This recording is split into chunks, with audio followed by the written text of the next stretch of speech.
Hallelujah. ಕರ್ತನ ಪರಿಶುದ್ಧವಾದ ಹೆಸರಿಗೆ ಮಹಿಮೆ ಉಂಟಾಗಲಿ.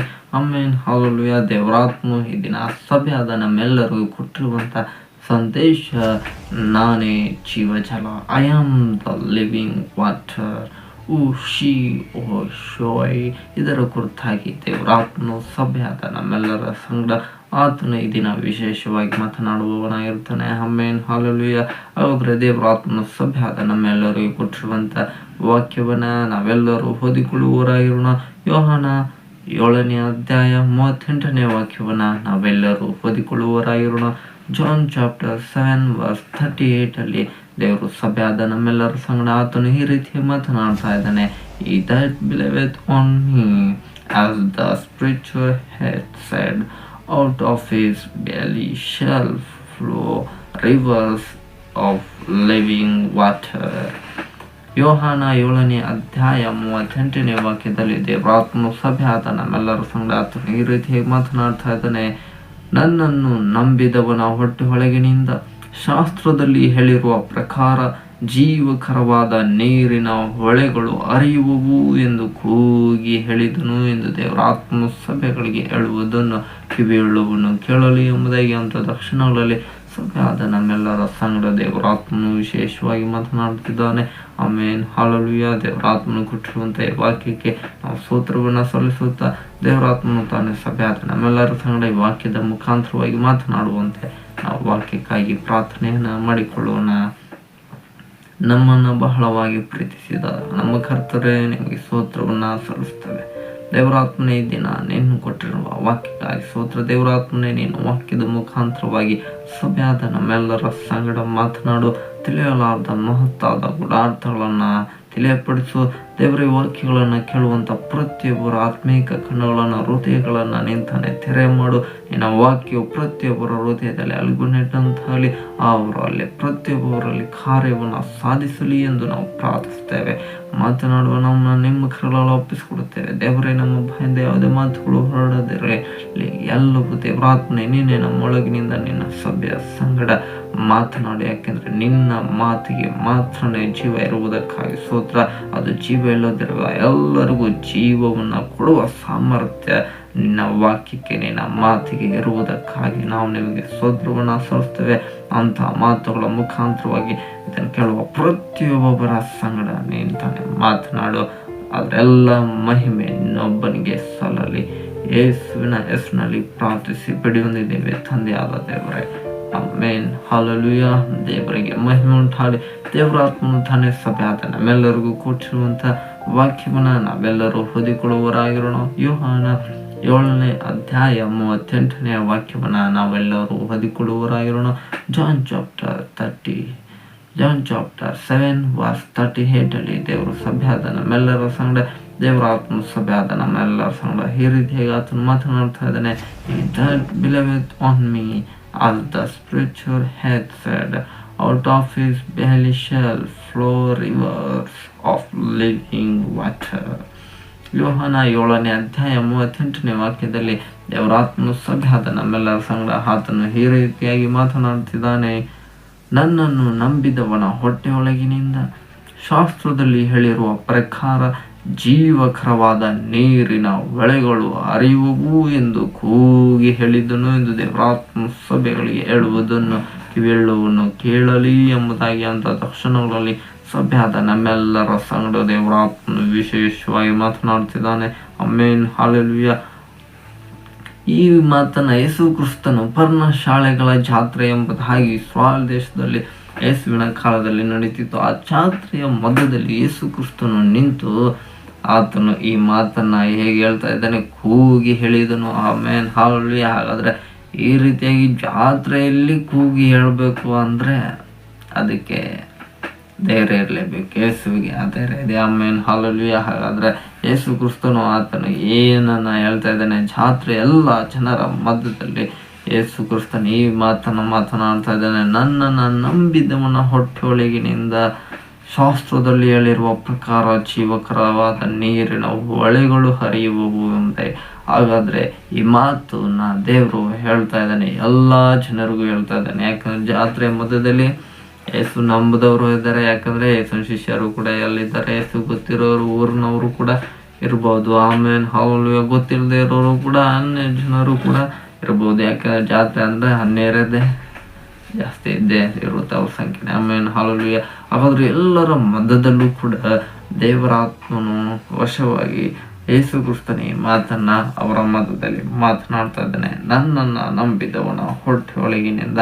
ಹಾಗಾದ್ರೆ ಈ ಜೀವ ಜಲ ಅದರ ಕುರಿತಾಗಿ ದೇವರ ಆತ್ಮ ಈ ದಿನ ನಮ್ಮ ಸಂಗಡ ಮಾತನಾಡ್ತಾ ಇದ್ದಾನೆ. ಹಾಗಾದ್ರೆ ಈ ಮಾತುಗಳಲ್ಲಿ ಜೀವ ಜಲವನ್ನು ನಾವು ಹೊಂದಿಕೊಳ್ಬೇಕಂದ್ರೆ ನಾವು ಮೊದಲು ಯೇಸು ಕ್ರಿಸ್ತನನ್ನ ನಂಬುವವರಾಗಿರ್ಬೇಕು. ಆಮೇನ್ ಹಾಲೆಲೂಯ. ದೇವರ ಮೇಲೆ ನಂಬಿಕೆ ಇಡುವವರಿಗೆ ದೇವರು ಜೀವ ಜಲವನ್ನ ಕೊಡುವವನಾಗಿರ್ತಾನೆ. God give living water to those who believe in God. Sheng Chang Shi Fi Shung Sang Sheng De Reng. परमेश्वर उन लोगों को जीवन का जल देता है जो परमेश्वर का विश्वास करते हैं. हमें कोई यीशु पर विश्वास करता है उसको यीशु मसीह जीवन का जल देता है. ಆಮೇನ್ ಹಾಲೆಲೂಯ. ಯೇಸು ಕ್ರಿಸ್ತನ ಮೇಲೆ ಯಾರು ನಂಬಿಕೆ ಇಡುವವರಾಗಿರ್ತಾರೋ ಅವರಿಗೆ ಯೇಸು ಕ್ರಿಸ್ತನು ಜೀವ ಜಲವನ್ನ ಖಂಡಿತವಾಗಿ ಕೊಡ್ತಾನೆ. ಆಮೇನ್ ಹಾಲೆಲೂಯ. ദൈവത്തിൻ വിശ്വാസികൾക്ക് ദൈവം ജീവജലം നൽകണം. Amen hallelujah. கடவுளை நம்பியவர்களுக்கு கடவுள் ஜீவத்தில் தண்ணீர் கொடுவார். ఆమేన్ హల్లెలూయా. దేవుని నమ్మే వారికి దేవుడు జీవ జలాన్ని ఇస్తాడు రాబాయ్. ఆమేన్ హల్లెలూయా. ఎవరు యేసయ్యని నేను దేవుడు అని నంబరో వాళ్ళకి జీవ జలాన్ని దేవుడు ఇవ్వట్లేదు. ఆమేన్ హల్లెలూయా. ఇంకేమో వేరే ఇస్తాడు, అది చిన్నప్పుడు సరే బాగా చేస్తాడు. ఆమేన్ హల్లెలూయా. ముందుకే మనము దేవుని విశ్వసించాలా. ఆమేన్ హల్లెలూయా. దేవుని మేము నమ్మాలా. ఆమేన్ హల్లెలూయా. నమ్మే వారికి యేసయ్య 100% గ్యారంటీ చెప్తున్నాడు, నేను వాళ్ళకి జీవజలాన్ని ఇస్తాను నేను అని. ಆಮೇನ್ ಹಲ್ಲೆಲೂಯಾ. ಹಾಗಾದ್ರೆ ಯೇಸು ಕ್ರಿಸ್ತನ ವಾಕ್ಯದಲ್ಲಿ ಹೇಳ್ತಾನೆ, ಯೇಸುವನ್ನ ನಂಬುವವರಿಗೆ ಹಾಗಾದ್ರೆ ಯೇಸು ಏನು ಕೊಡ್ತೀನಿ ಅಂತ ಹೇಳ್ತಾ ಇದ್ದಾನೆ, ಜೀವ ಜಲವನ್ನ ಕೊಡುವವನಾಗಿರ್ತಾನೆ. ಆಮೇನ್ ಹಲ್ಲೆಲೂಯಾ. ಹಾಗಾಗಿ ಶಾಸ್ತ್ರದಲ್ಲಿ ಇದರ ಕುರಿತಾಗಿ ಬರೆಯಲ್ಪಟ್ಟಿದೆ, ಹಾಗಾದ್ರೆ ಸತ್ಯವೇದದಲ್ಲಿ ಇದರ ಕುರಿತಾಗಿ ಬರೆಯಲ್ಪಟ್ಟಿದೆ. ಯಾರ್ಯಾರೆಲ್ಲ ಯೇಸುವನ್ನ ನಂಬುವವರಾಗಿರ್ತಾರೋ, ಆತನ ಮೇಲೆ ವಿಶ್ವಾಸವನ್ನು ಇಡ್ತಾರೋ ಅವರಿಗೆ ದೇವರು ಹೇಳ್ತಾ ಇದ್ದಾನೆ, ನನ್ನನ್ನು ನಂಬಿದವನ ಹೊಟ್ಟೆ ಒಳಗಿನಿಂದ ಏನ್ ಬರುತ್ತೆ ಅಂದ್ರೆ ಜೀವಕರವಾದ ನೀರಿನ ಹೊಳೆಗಳು ಹರಿಯುವವು ಎಂಬುದಾಗಿ. ಈ ಹೊಳೆಗಳು ಯಾವತ್ತೂ ಕೂಡ ಒಂದು ಕಾಲದಲ್ಲೂ ಬತ್ತೇ ಹೋಗಲ್ಲ. ಆಮೇನ್ ಹಲ್ಲೆಲೂಯಾ. ಯಾವುದಾದ್ರೂ ಒಂದು ನದಿ ನೀರು ಯಾವುದೋ ರೀತಿಯಲ್ಲಿ ಒಟ್ಟಲ್ಲಿ ನೀರು ಹರಿತಾನೇ ಇರುತ್ತೆ ಹೊಳೆಗಳಲ್ಲಿ. ಆಮೇನ್ ಹಲ್ಲೆಲೂಯಾ. ಬೇಸಿಗೆ ಕಾಲದಲ್ಲೂ ಹರಿತಾ ಇರುತ್ತೆ, ಮಳೆಗಾಲದಲ್ಲೂ ಹರಿತಾ ಇರುತ್ತೆ, ಚಳಿಗಾಲದಲ್ಲೂ ಹರಿತಾ ಇರುತ್ತೆ. ಎಲ್ಲ ಕಾಲದಲ್ಲೂ ಈ ಹೊಳೆಗಳಲ್ಲಿ ನೀರು ಹರಿತಾನೆ ಇರುತ್ತೆ. ಆಮೇನ್ ಹಲ್ಲೆಲೂಯಾ. ಹೊಳೆಗಳನ್ನ ನೋಡಿದವ್ರು ಆಮೇಲೆ ಹೇಳೋಣ, ಆಮೇನ್ ಹಲ್ಲೆಲೂಯಾ. ಹೊಳೆಗಳನ್ನ ನೋಡೇ ಇಲ್ಲ ನಾವು ಅನ್ನೋರು ಕೂಡ ಒಂದು ಆಮೇಲೆ ಹೇಳಿ. ಆಮೇನ್ ಹಲ್ಲೆಲೂಯಾ. ಸ್ತೋತ್ರ. ಯಾಕೆ ಹೆಚ್ಚಾಗಿ ಹೊಳೆಗಳೆಲ್ಲ ಕಂಡುಬರೋದೆಲ್ಲ ಹಳ್ಳಿ ಕಡೆಗೆ, ಈ ಸಿಟಿ ಕಡೆಗೆಲ್ಲ ಹೊಳೆಗಳು ಹುಡುಕಿದ್ರು ಸಿಗೋದು ಡೌಟೆ. ಆಮೇನ್ ಹಲ್ಲೆಲೂಯಾ. ಹಾಗಾದ್ರೆ ಹೊಳೆಗಳು ನಮ್ಗೆ ಎಲ್ಲರಿಗೂ ಗೊತ್ತಿರುತ್ತೆ, ಹಳ್ಳಿ ಕಡೆಗೆ ಹೊಳೆಗಳು ಯಾವಾಗಲೂ ಅದು ಎಲ್ಲ ಕಾಲದಲ್ಲೂ ಹರಿಯುವಂಥ ನೀರಾಗಿ ಇರುತ್ತೆ. ಆಮೇನ್ ಹಲ್ಲೆಲೂಯಾ. ಅದು ಹರಿತಾ ಇರುವಾಗ ನೀರು ಏನಾಗಿರುತ್ತೆ, ಸ್ವಚ್ಛವಾಗಿರುತ್ತೆ, ಸ್ವಚ್ಛವಾಗಿ ಕಾಣಿಸುತ್ತೆ. ಆಮೇನ್ ಅದನ್ನ ಕುಡಿಯಲೂಬಹುದು, ಬೇಯಿಸ್ಕೊಳ್ಳೋದಕ್ಕೆ ಒಳ್ಳೆಯ ನೀರಾಗಿ ನಮಗೆ ಕಾಣಿಸಲ್ಪಡುತ್ತೆ. ಅದೇ ನಿಂತ ನೀರಾಗಿದ್ರೆ ಗೊಬ್ಬು ವಾಸನೆ ಹೊಡಿತಾ ಇರುತ್ತೆ. ಮೋರೆಗಳಲ್ಲಿ ಕೆಲವು ಕಡೆ ಎಲ್ಲ ನೀರು ನಿಂತ್ಕೊಂಡ್ಬಿಟ್ಟಿರುತ್ತೆ, ನಿಂತ್ಕೊಂಡ್ಬಿಟ್ಟಿದ್ರೆ ಮುಗೀತು, ಅಯ್ಯೋ ಅಲ್ಲಿ ವಾಸನೆ ಗೊಬ್ಬು ವಾಸನೆ ಎಲ್ಲ ಬರ್ತಾ ಇರುತ್ತೆ. ಅಯ್ಯೋ ಅದ್ರ ಪಕ್ಕದಲ್ಲಿ ಹೋಗಿ ನಾವು ನಿಂತ್ಕೊಂಡ್ರೆ ಅಯ್ಯೋ ಈ ವಾಸನೆಗೆ ಇಲ್ಲಿ ನಿಲ್ಲೋದೇ ಬೇಡ, ಬೇರೆ ಕಡೆ ಹೋಗೋಣ ನೋಡ್ರಿ ಎಂಬುದಾಗಿ ಹೊರಟು ಹೋಗ್ಬಿಡ್ತೀವಿ. ಆಮೇಲೆ ಆದರೆ ಹರಿಯುವಂಥ ನೀರು ಹತ್ರ ಹೋಗಿ ನೋಡಿದ್ರೆ ನೀರು ಕೂಡ ಕ್ಲೀನಾಗಿರುತ್ತೆ, ಯಾವುದೇ ಗೊಬ್ಬು ವಾಸನೆ ಅಂತ ಬರಲ್ಲ, ಒಳ್ಳೆ ವಾಸನೆ ಕಾಣಿಸುತ್ತೆ. ಆಮೇಲೆ ಹಲ್ಲೆಲೂಯಾ. ಆಗ ನಾವು ಅದ್ರ ಹತ್ರ ಕುತ್ಕೋಬೋದು, ನೀರು ಬೇಕಾದ್ರೆ ಕುಡ್ಕೋಬೋದು. ಕೆಲವ್ರ ಮಕ್ಕಳಾದ್ರೆ ನೀರಲ್ಲೇ ಆಟನೂ ಆಡ್ಬಿಡ್ತಾರೆ. ಸ್ತೋತ್ರ. ಕೆಲವರು ಇನ್ನೂ ದೊಡ್ಡವರಾಗಿದ್ರೆ ನೀರಲ್ಲಿ ಈಜಾಡೋರು ಕೂಡ ಇದ್ದಾರೆ. ಸ್ತೋತ್ರ.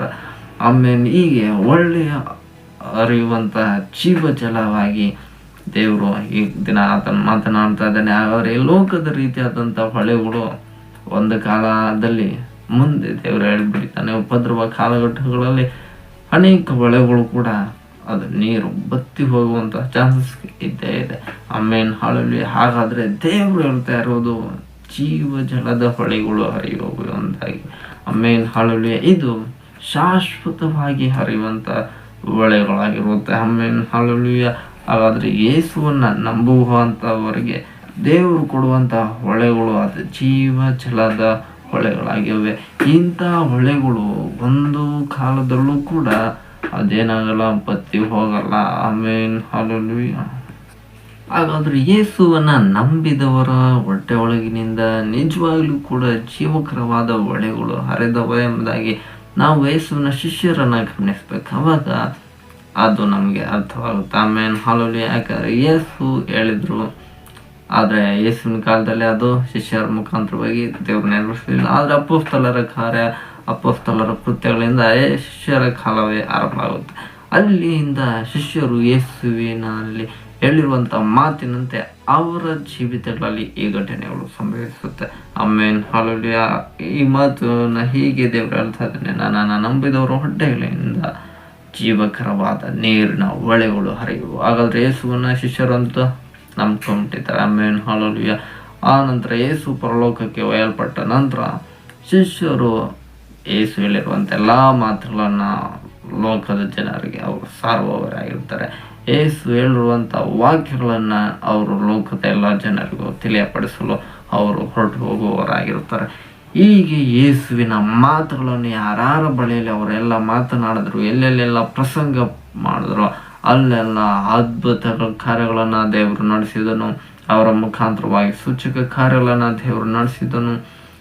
ಆಮೇನ್ ಹಾಲೆಲೂಯಾ. ಯಾಕಂದ್ರೆ ಅನೇಕರಿಗೆ ಅದ್ಭುತಗಳನ್ನ ಶಿಷ್ಯರು ಮಾಡತಕ್ಕಂತೆ ದೇವರು ಅವರಲ್ಲಿ ಕಾರ್ಯವನ್ನು ಸಾಧಿಸಿದನಾಗಿದ್ದನು. ಇದೆಲ್ಲ ನಮ್ಗೆ ಏನು ಸೂಚಿಸುತ್ತೆ ಅಂದ್ರೆ, ಶಿಷ್ಯರು ಯೇಸುವನ್ನ ಹೇಗೆ ನಂಬಿದ್ರು ಹಾಗೆ ಶಿಷ್ಯರಲ್ಲೂ ಕೂಡ ದೇವರ ವಾಕ್ಯಗಳು ಕೂಡ ಅವು ನೆರವೇರಲ್ಪಟ್ಟವು. ಶಿಷ್ಯರಲ್ಲೂ ಕೂಡ ಜೀವಕರವಾದ ನೀರಿನ ಹೊಳೆಗಳು ಹರಿಯುವಂತೆ ದೇವರು 100% ಮಾಡಿದನು. ಆಮೇನ್ ಹಾಲೆಲೂಯಾ. ಯಾಕೆಂದ್ರೆ ಪೇತ್ರನು ಒಂದೇ ಪ್ರಸಂಗದಲ್ಲಿ ದೇವರ ವಾಕ್ಯವನ್ನು ಮಾತನಾಡಿದಾಗ ಸುಮಾರು 3,000ಕ್ಕೂ ಅಧಿಕ ಜನರು ರಕ್ಷಣೆಯನ್ನು ಹೊಂದುವವರಾಗಿರ್ತಾರೆ. ಹಾಗಾದ್ರೆ ಯೇಸುವನ್ನ ನಂಬುವವರಲ್ಲಿ ಏನ್ ಬರುತ್ತೆ? ಜೀವಕರವಾದ ನೀರಿನ ಹೊಳೆಗಳು ಹರಿಯುತ್ತವೆ. ಆ ಹೊಳೆಗಳು ಯಾವತ್ತೂ ಸ್ಟಾಪ್ ಮಾಡೋಕ್ಕಾಗಲ್ಲ. ಆಮೇನ್ ಹಾಲೆಲೂಯಾ. ಆ ಹೊಳೆಗಳು ಪ್ರತಿಯೊಬ್ಬರಿಗೂ ಜೀವವನ್ನು ಉಂಟು ಮಾಡುತ್ತೆ. ಅದರಲ್ಲಿ ಯಾರ್ಯಾರೆಲ್ಲ ಬಂದು ಕುಡಿತಾರೋ, ದೇವರ ವಾಕ್ಯಗಳಲ್ಲಿ ಯಾರ್ಯಾರೆಲ್ಲ ಬಂದು ದೇವರ ವಾಕ್ಯ ಎಂಬ ನೀರನ್ನು ಕುಡಿತಾನೆ ಇರ್ತಾರೋ ಅವ್ರಿಗೆ ಏನಾಗುತ್ತೆ? ಜೀವ ಎಂಬ ಛಲವು ಅವರಲ್ಲಿ ಉಂಟಾಗುತ್ತೆ. ಆಮೇನ್. ಅದಕ್ಕೆ ಜೀವ ಇರುತ್ತೆ. ಜೀವ ಇರೋದ್ರಿಂದ ಅದು ಎಂಥವ್ರನ್ನ ಬೇಕಾದ್ರೂ ಬದುಕಿಸಬಲ್ಲ ಸಾಮರ್ಥ್ಯ ದೇವರ ವಾಕ್ಯಕ್ಕಿದೆ. ಆಮೇಲೆ ದೇವರ ಮಾತಿಗಿದೆ. ಆಮೇನ್ ಹಾಲೆಲೂಯಾ. ಅದು ಎಂಥವ್ರನ್ನು ಬೇಕಾದ್ರೂ ಬದುಕಿಸಬಲ್ಲದು. ಯಾವ ಕುಲ, ಭಾಷೆ, ಜಾತಿ, ಜನಾಂಗ, ಯಾವ ದೇಶ ವಿದೇಶ ಎಂಬುದಾಗಿ ಅದು ಯಾವುದ್ರೂ ಕೂಡ ಭೇದ ಭಾವ ಮಾಡದೇ ಇರುವಂಥದ್ದು ಅದು ದೇವರ ವಾಕ್ಯವಾಗಿದೆ. ಹಾಗಾಗಿ ದೇವರ ವಾಕ್ಯ ಎಂಥ ಪಾಪಿಗಳನ್ನಾದ್ರೂ ಬೇಕಾದ್ರೂ ರಕ್ಷಿಸಬಲ್ಲ ಸಾಮರ್ಥ್ಯ ಇರೋದು ಅದು ದೇವರ ವಾಕ್ಯಕ್ಕೆ ಮಾತ್ರ. ಅದು ನಂಬೋರು ಮಾತ್ರವೇ ನಾವು ಕರಲನ್ನು ತಟ್ಟುತ್ತಾ ದೇವ್ರ ನಮ್ಮನ್ನ ಮಹಿಮೆ ಪಡಿಸುವವರಾಗಿರೋಣ. ಆಮೇನ್ ಹಾಲೆಲೂಯಾ. ಹಾಗಾಗಿ ಯೇಸುವನ್ನ ನಂಬುವ ಪ್ರತಿಯೊಬ್ಬರಲ್ಲೂ ಜೀವಕರವಾದ ಹೊಳೆಗಳು 100% ಅದು ಹರಿಯುವಂಥದ್ದಾಗಿದೆ. ಆಮೇನ್ ಹಾಲೆಲೂಯಾ. ಅದನ್ನ ಯಾರು ಕೂಡ ತಡೆದು ನಿಲ್ಲಿಸಲು ಸಾಧ್ಯನೇ ಇಲ್ಲ. ಆಮೇನ್ ಹಾಲೆಲೂಯಾ. ಯಾಕೆಂದ್ರೆ ಆ ವಾಕ್ಯ ಅವರಲ್ಲಿ ಕಾರ್ಯವನ್ನು ಸಾಧಿಸ್ತಾ ಇರುತ್ತೆ. ಆಮೇನ್ ಹಾಲೆಲೂಯಾ. ಯಾಕೆಂದ್ರೆ ದೇವರ ವಾಕ್ಯವು ಅದು ಬಾಯ ಕತ್ತಿಗಿಂತಲೂ ಹರಿತವಾದದ್ದು. ಅದು ಕಾರ್ಯವನ್ನು ಮಾಡುತ್ತೆ. ಯಾರಲ್ಲಿ ಏನು ಉಳಿಬೇಕು ಅದನ್ನ ಮಾತ್ರ ಉಳಿಸುತ್ತೆ, ಏನು ಉಳಿಬಾರ್ದು ಅದನ್ನೆಲ್ಲ ಕಡ್ದು ಬಿಸಾಕ್ತಾ ಇರುತ್ತೆ. ಆಮೇನ್ ಹಾಲೆಲೂಯಾ. ಅದು ಪರಿಶುದ್ಧತೆ ಕಡೆಗೆ ನಮ್ಮನ್ನ ನಡೆಸ್ತಾ ಇರುತ್ತೆ. ಪಾಪದಿಂದ ಅದು ನಮ್ಮನ್ನ ದೂರ ದೇವರ ವಾಕ್ಯವು ನಮ್ಮನ್ನ ಮಾಡ್ತಾನೆ ಇರುತ್ತೆ. ಅದಕ್ಕೆ ದೇವರ ವಾಕ್ಯವಾದ ಯೇಸುವನ್ನ ನಂಬುವವರಲ್ಲಿ ಯೇಸು ಏನು ಮಾಡ್ತಾ ಇರ್ತಾನೆ, ಕಾರ್ಯವನ್ನು ಮಾಡ್ತಾ ಇರ್ತಾನೆ. ಅವರಲ್ಲಿ ಪರಿಶುದ್ಧತೆಯನ್ನು ಉಂಟು ಮಾಡ್ತಾ ಇರ್ತಾನೆ. ಹೆಚ್ಚು ಪ್ರಾರ್ಥಿಸುವಂಥ ಕಾರ್ಯವನ್ನು ಮಾಡುವವನಾಗಿರ್ತಾನೆ. ಹೆಚ್ಚಾಗಿ ದೇವರ ವಾಕ್ಯವನ್ನು ಧ್ಯಾನಿಸುವಂಥ ಕಾರ್ಯವನ್ನು ಯೇಸು ಕ್ರಿಸ್ತನು ಪ್ರತಿಯೊಬ್ಬರ ಹೃದಯದಲ್ಲಿ ಆತನು ಕಾರ್ಯವನ್ನು ಮಾಡುವವನಾಗಿರ್ತಾನೆ. ಆಮೇನ್, ಹಾಲೆಲೂಯಾ. ಆದ್ರಿಂದ ಯೇಸು ಕ್ರಿಸ್ತನನ್ನು ನಂಬುವವರಲ್ಲಿ ಜೀವಕರವಾದ ಒಳೆಗಳು ಹೊರೆಯತ್ತಿರ್ತಂತೆ. ದೇವರು ಆತ್ಮನು ತಾನೆ ಆತನ ಕಾರ್ಯವನ್ನು ಸಾಧಿಸುವವನಾಗಿರ್ತಾನೆ. ಆಮೇನ್, ಹಾಲೆಲೂಯಾ. ಈಗ ನಾವು ಇಂಪಾರ್ಟೆಂಟ್ ಆದಂಥ ಕ್ವಶನ್ ಅಕ್ಕಪಕ್ಕದಲ್ಲಿರೋರಿಗೆಲ್ಲರಿಗೂ ಕೇಳಬೇಕು, ನೀವು ಯೇಸುವನ್ನ ನಂಬಿದ್ದೀರಾ ಎಂಬುದಾಗಿ ಅಕ್ಕಪಕ್ಕದಲ್ಲಿರೋರಿಗೆ ಕೈ ಕೊಟ್ಟು ಕೇಳಿ. ಏನು ಹೇಳ್ತಾರೆ? ಆಮೇಲೆ ನಂಬಿದ್ದೀರಾ ಅಂತ ಹೇಳ್ತಾ ಇದ್ರ ಸಹೋದರ? ಆಮೇಲೆ ಹಾಲೆಲೂಯಾ. ಹಾಗಾದ್ರೆ ಯೇಸುವನ್ನ ನಂಬುವವರಲ್ಲಿ ಏನು ಬರುತ್ತೆ ಅಂತ ದೇವರು ಹೇಳ್ತಾ ಇದ್ದಾನೆ ವಾಕ್ಯದಲ್ಲಿ. ಜೀವಕರವಾದ ನೀರಿನ ಹೊಳೆಗಳು ಹರಿಯುತ್ತವೆ ಯೇಸುವನ್ನ ನಂಬುವವರು ಅಲ್ಲಿ. ಆಮೇಲೆ ಹಾಲೆಲೂಯಾ. ನಮ್ಮದೇ ಇರೋವರಲ್ಲಿ ಇನ್ನು ಬೇರೆದೇ ಹರಿತಾ ಇರುತ್ತೆ, ಅದೆಲ್ಲ ನಮಗೆ ಬೇಡ ಸಹೋದರ. ಇವಾಗ ಯೇಸುವನ್ನ ನಂಬಿದವರಲ್ಲಿ ಏನು ಹರಿಬೇಕು? ಜೀವಕರವಾದ ನೀರಿನ ಹೊಳೆಗಳು ಹರಿಬೇಕು. ಆಮೇಲೆ ಹಾಲೆಲೂಯಾ. ಎಷ್ಟು ಜನರಲ್ಲಿ ಈಗ ಜೀವಕರವಾದ ನೀರಿನ ಹೊಳೆಗಳು ನಿಮ್ಮ ಮುಖಾಂತರ ಹರಿತಾ ಇದೆ ಎಂಬುದಾಗಿ ನಿಮ್ಮನ್ನು ನೀವೇ ಪ್ರಶ್ನಿಸಿಕೊಳ್ಳಿ. ಆಮೇಲೆ ಹಾಲೆಲೂಯಾ. ಯಾಕೆಂದರೆ ಯೇಸುವಿನಲ್ಲಿ ಆ ಕಾರ್ಯ ನಡೀತಿದೆ. ಯೇಸುವಿನ ಶಿಷ್ಯರಲ್ಲಿ, ಅಪೊಸ್ತಲರಲ್ಲಿ ಆ ಕಾರ್ಯಗಳೆಲ್ಲ ನಡೆದಿದೆ. ಈಗ ಅವ್ರ ಕಾಲ ಎಲ್ಲ ಅವ್ರು ಯಾರು ಈಗ ಬದುಕಿಲ್ಲ. ಆ ಕಾರ್ಯಗಳು ಈಗ ನಮ್ಮಲ್ಲೇ ನಡಿಬೇಕು. ಆಮೇಲೆ ಹಾಲೆಲೂಯಾ. ಹಾಗಾಗಿ ಈ ಕಾಲದಲ್ಲಿ ದೇವರು ನಮಗೆ ರಕ್ಷಣೆ ಕೊಡಿದ್ದಾರೆ, ಹೌದಲ್ವಾ? ಆಮೇಲೆ ಹಾಲೆಲೂಯಾ. ಎಲ್ಲ ನೀವು ಮಾತಾಡಿದ್ರೆ ಸ್ತೋತ್ರ. ಆಮೇಲೆ ಯಾವಾಗಲೂ ರಿಯಾಕ್ಟ್ ಮಾಡಲೇಬೇಕು. ಕ್ರಿಯೆ ಇಲ್ಲದ ನಂಬಿಕೆ ಅದು ಸತತ ಇದೆ. ಹಾಗಾದರೆ ನಾವು ಕ್ರಿಯೆ ಮುಖಾಂತರವಾಗಿ ಆಮೇಲೆ ಹೇಳೋದ್ರ ಮುಖಾಂತರವಾಗಿ ಅಥವಾ ಅಲ್ಲೆಲ್ಲೂ ಹೇಳೋದ್ರ ಮುಖಾಂತರವಾಗಿ ನಾವು ಕ್ರಿಯೆಯಲ್ಲಿ ತೋರಿಸ್ಬೇಕು. ಆಮೇಲೆ ಹಾಲೆಲೂಯಾ. ಹಾಗಾದರೆ ಯೇಸುವನ್ನ ನಂಬಿರುವ ನಮ್ಮಲ್ಲಿ ಏನು ಬರಬೇಕು? ಜೀವಕರವಾದ ನೀರಿನ ಹೊಳೆಗಳು ಹರಿಯಬೇಕು. ಆಮೇಲೆ ಬ್ರದರ್, ನಿಮ್ಮಿಂದ ಅದು ಹರಿಬೇಕು. ಸಿಸ್ಟರ್ಸ್, ನಿಮ್ಮಿಂದ ಅದು ಹರಿಯುವಂಥದ್ದಾಗಿರ್ಬೇಕು. ಯಾಕಂದರೆ ನೀವು ಇನ್ನೊಬ್ಬರಿಗೆ ಅದು ಸ್ವಾರ್ಥನ ಸಾರುವಾಗ ಅದು ನಿಮ್ಮಿಂದ ಏನಾಗುತ್ತೆ? ಜೀವಕರವಾದಂಥ ಹೊಳೆಗಳು ಅದು ಹರಿತಾ ಇದೆ ಎಂಬುದನ್ನು ಸೂಚಿಸುವಂಥದ್ದಾಗಿದೆ. ನಾನು ನನ್ನ ಕುಟುಂಬ ಯೆಹೋವನನ್ನೇ ಸೇವಿಸುವೆವು ಎಂಬುದಾಗಿ ಯೆಹೋಶುವನು ಹೇಳಿದಂತೆ ನಾವು ಹೇಳ್ಕೊಂಡು ಸುಮ್ಮನೆ ಕುಂತ್ರೆ ಆಗಲ್ಲ. ಆಮೇಲೆ ಈಗ ನಾವಿರೋದು ಅಂತ್ಯಕಾಲ ಅಂತೂ ಅಲ್ಲ. ಯಾವಾಗ ದೇವರಾತ್ಮ ಭೂಮಿಗೆ ಬಂದು ಆವಾಗಲೇ ಅಂತ್ಯಕಾಲ ಆರಂಭ ಆಗೋಗ್ಬಿಟ್ಟಿದೆ. ನಾವಿರೋದೀಗ ಅಂತ್ಯದರ್ಶನಗಳಲ್ಲಿ ಜೀವಿಸ್ತಾ ಇದ್ದೇವೆ. ಯಾವಾಗ ಮುಗಿತೀವಿ ಅಂತ್ಯಕ್ಷಣ? ಈಗಲೇ ರಹಸ್ಯ ಭ್ರಮಣ ಬಂದರೆ ಈಗಲೇ ಎಲ್ಲ ದೇವ್ರ ವಾಕ್ಯ ಹೇಳೋದು ನಿಲ್ಲಿಸಿ ಎಲ್ಲ ಸ್ಟಾಪ್ ಮಾಡಿ ರಹಸ್ಯ ಭ್ರಮಣದಲ್ಲಿ ಭೂಮಿಯಲ್ಲಿ ಜಾಗ ಖಾಲಿ ಮಾಡ್ಕೊಂಡು ಮಧ್ಯಾಕಾಶಕ್ಕೆ ಒಯ್ಯಲ್ಪಡ್ಬೇಕು ನಾವು. ಆಮೇಲೆ ಹಾಲೆಲೂಯಾ. ಯಾಕೆಂದರೆ ನಮ್ಗೆ ಕೊಟ್ಟಿರೋದೇ ದೇವರು ಒಂದೇ ಒಂದು ನಿಮಿಷಕ್ಕೆ 100 ರೂಪಾಯಿ ಬಿಡುವಷ್ಟೊತ್ತಿಗೆ ನಾವು ಮಾರ್ಪಟ್ಟು ಪರಲೋಕ ರಾಜ್ಯವನ್ನು ಸೇರುವವರಾಗಿರ್ತೇವೆ. ಆದ್ದರಿಂದ ನಮಗೆ ಕೊಟ್ಟಿರೋ ಟೈಮ್ ಇಷ್ಟೇ. ಈ ಟೈಮ್ ಒಳಗಡೆನೆ ನಾವು ಈ ಜೀವಕರವಾದ ನೀರಿನ ಹೊಳೆಗಳ ಕುರಿತಾಗಿ ಮತ್ತೊಬ್ಬರಿಗೆ ನೀನು ತಿಳಿಸಪಡಿಸಬೇಕು. ಅದು ನಿನ್ನ ಜವಾಬ್ದಾರಿ ಆಗಿದೆ ಬ್ರದರ್, ಸಿಸ್ಟರ್ಸ್. ಆಮೇನ್, ಹಾಲೆಲೂಯಾ. ಅದು ಸಭೆಯ ಜವಾಬ್ದಾರಿ ಆಗಿದೆ. ಆಮೇನ್, ಹಾಲೆಲೂಯಾ. ಆದ್ರಿಂದ ಪ್ರತಿಯೊಬ್ಬರು ನಾವು ಯೇಸುವಿನ ಸುವಾರ್ತೆಯನ್ನು ಸಾರುವವರಾಗಿರಬೇಕು. ಈ ಜೀವಕರವಾದ ನೀರಿನ ಹೊಳೆಗಳ ಕುರಿತಾಗಿ ನಾವು ಅನೇಕರ ಸಂಗಡ ಮಾತನಾಡುವವರಾಗಿರ್ಬೇಕು. ಇದರ ಕುರಿತಾಗಿ ನಾವು ಮಾತನಾಡಿದ್ರೆ ಮತ್ತೊಬ್ಬರು ಕೇಳ್ತಾರೆ. ಸಾರುವವನಿಲ್ಲದೆ ಕೇಳುವುದಾದ್ರೂ ಹೇಗೆ? ಮೊದಲು ನೀವು ಸಾರುವವರಾಗ್ರಪ್ಪ ಅಂದರೆ ಅವ್ರು ಕೇಳೋಣ ಬಿಡ್ರಿ, ಅವ್ರಿಗೆ ನಾವು ಹೇಳಿ ಸಾಕಾಗೋಯ್ತು ಬಿಡ್ರಿ ಅಂದೆ ಬರೀ ಹಿಂಗೆ ಹೇಳ್ತಾರೆ ಹೊರತು ಯಾರು ಕೇಳಿಸೋಂತೂ ಮಾಡಲ್ಲ. ಆಮೇಲೆ ಸೋದ್ರ. ಆದರೆ ನಾವೇನು ಮಾಡಬೇಕು? ಅವ್ರು ಕೇಳದೆ ಇರಲಿ, ಸಾರುವಂಥ ವಿಷಯಗಳನ್ನು ನಾವು ಸಾರಬೇಕು. ಆಮೇಲೆ ಜೀವಕರವಾದ ನೀರಿನ ಹೊಳೆಗಳ ಕುರಿತಾಗಿ ನಾವು ಮಾತನಾಡುವವರಾಗಿರ್ಬೇಕು. ಆಮೇಲೆ ಹಾಲೆಲೂಯಾ. ತಿಳಿಯಪಡಿಸದೇ ಇರುವ ಜನರಿಗೆ ಯೇಸುವಿನ ಕುರಿತಾಗಿ ನಾವು ತಿಳಿಯಪಡಿಸಬೇಕು. ಆಮೇಲೆ ಇದನ್ನ ಯೇಸುವಿನ ಸಭೆಯಾದ ನಾವು ಒಂದು ತೀರ್ಮಾನ ತೆಗೆದುಕೊಳ್ಬೇಕು. ಈ ಜೀವಕರವಾದ ಹೊಳೆಯ ಬಗ್ಗೆ ನಾನು ಮತ್ತೊಬ್ಬರಿಗೆ ತಿಳಿಯಪಡಿಸ್ತೀನಿ. ವಾಕ್ಯದ ಬಗ್ಗೆ ನಾನು ಮತ್ತೊಬ್ಬರಿಗೆ ಹೇಳ್ತೀನಿ. ಸುವಾರ್ತೆಯ ಬಗ್ಗೆ ನಾನು ಮತ್ತೊಬ್ಬರಿಗೆ ಹೇಳ್ತೀನಿ. ತಿಳಿಯದೇ ಇರುವ ಜನರಿಗೆ ನಾನು ತಿಳಿಯಪಡಿಸ್ತೀನಿ ಎಂಬುದಾಗಿ ನೀವು ತೀರ್ಮಾನ ತೆಗೆದುಕೊಳ್ಳಿ. ದೇವರು ಖಂಡಿತವಾಗಿ ನಿಮ್ಮ ಒಳಗಿನಿಂದ ಏನೋ ರೀತಿ. ಹಾಗಾದರೆ ಜೀವಕರವಾದ ನೀರಿನ ಹೊಳೆಗಳು ಹರಿಯತಕ್ಕಂತೆ ದೇವರ ಆತ್ಮನು ನಿಮ್ಮನ್ನು ಉಪಯೋಗಿಸುವವನಾಗಿದ್ದಾನೆ. ಆಗ ನೀವು ಒಂದು ಆಶೀರ್ವಾದದ ನಿಧಿಯಾಗಿ ಬದಲಾಗ್ತೀರ.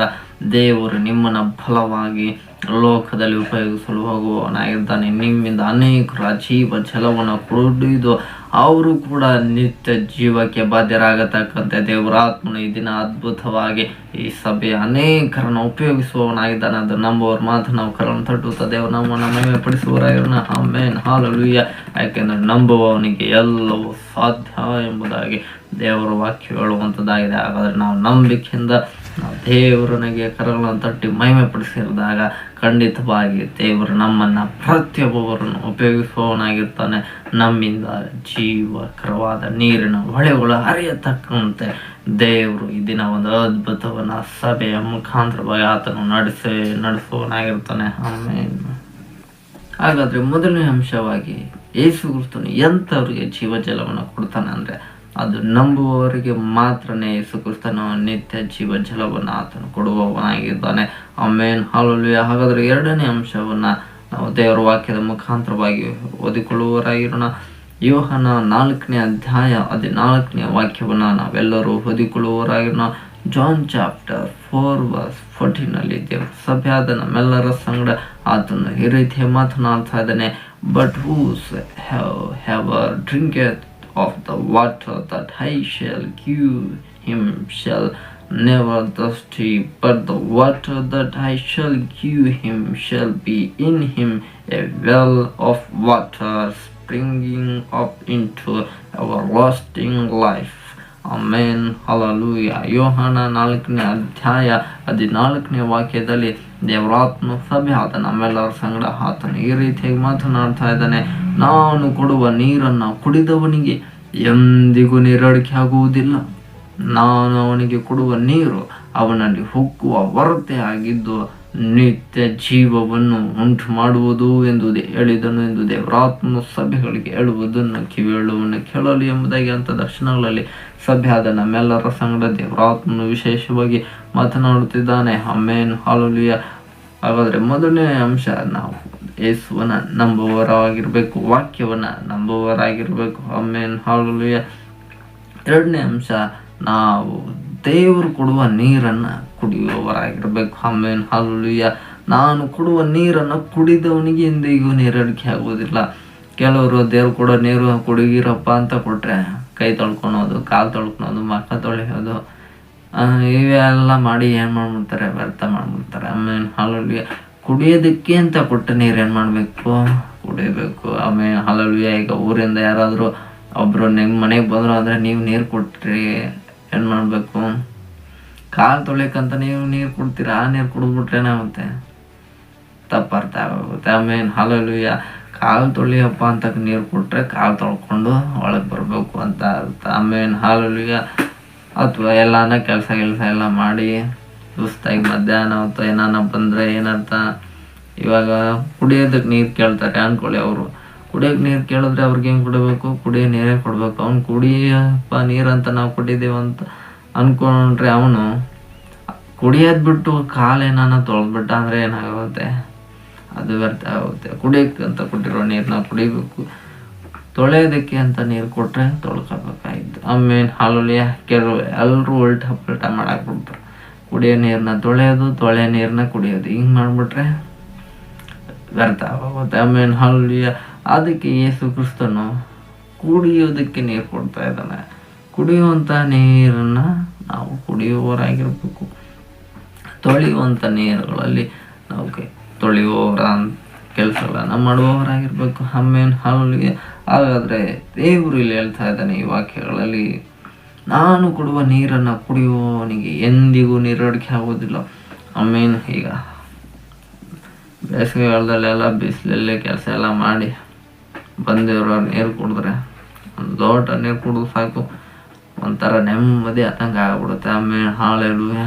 ಎಲ್ಲ ಟೆನ್ಷನ್ಗಳು 1 ಸೆಕೆಂಡ್ ಸೈಲೆಂಟಾಗಿ ನಿಂತಂಗೆ ಹೋಗ್ಬಿಡುತ್ತೆ. ಆಮೇಲೆ ಇಡೀ ದೇಹದ ಎಲ್ಲ ಆಯಸ್ಸು ವಿರಾಮ ಆಗೋಗುತ್ತೆ.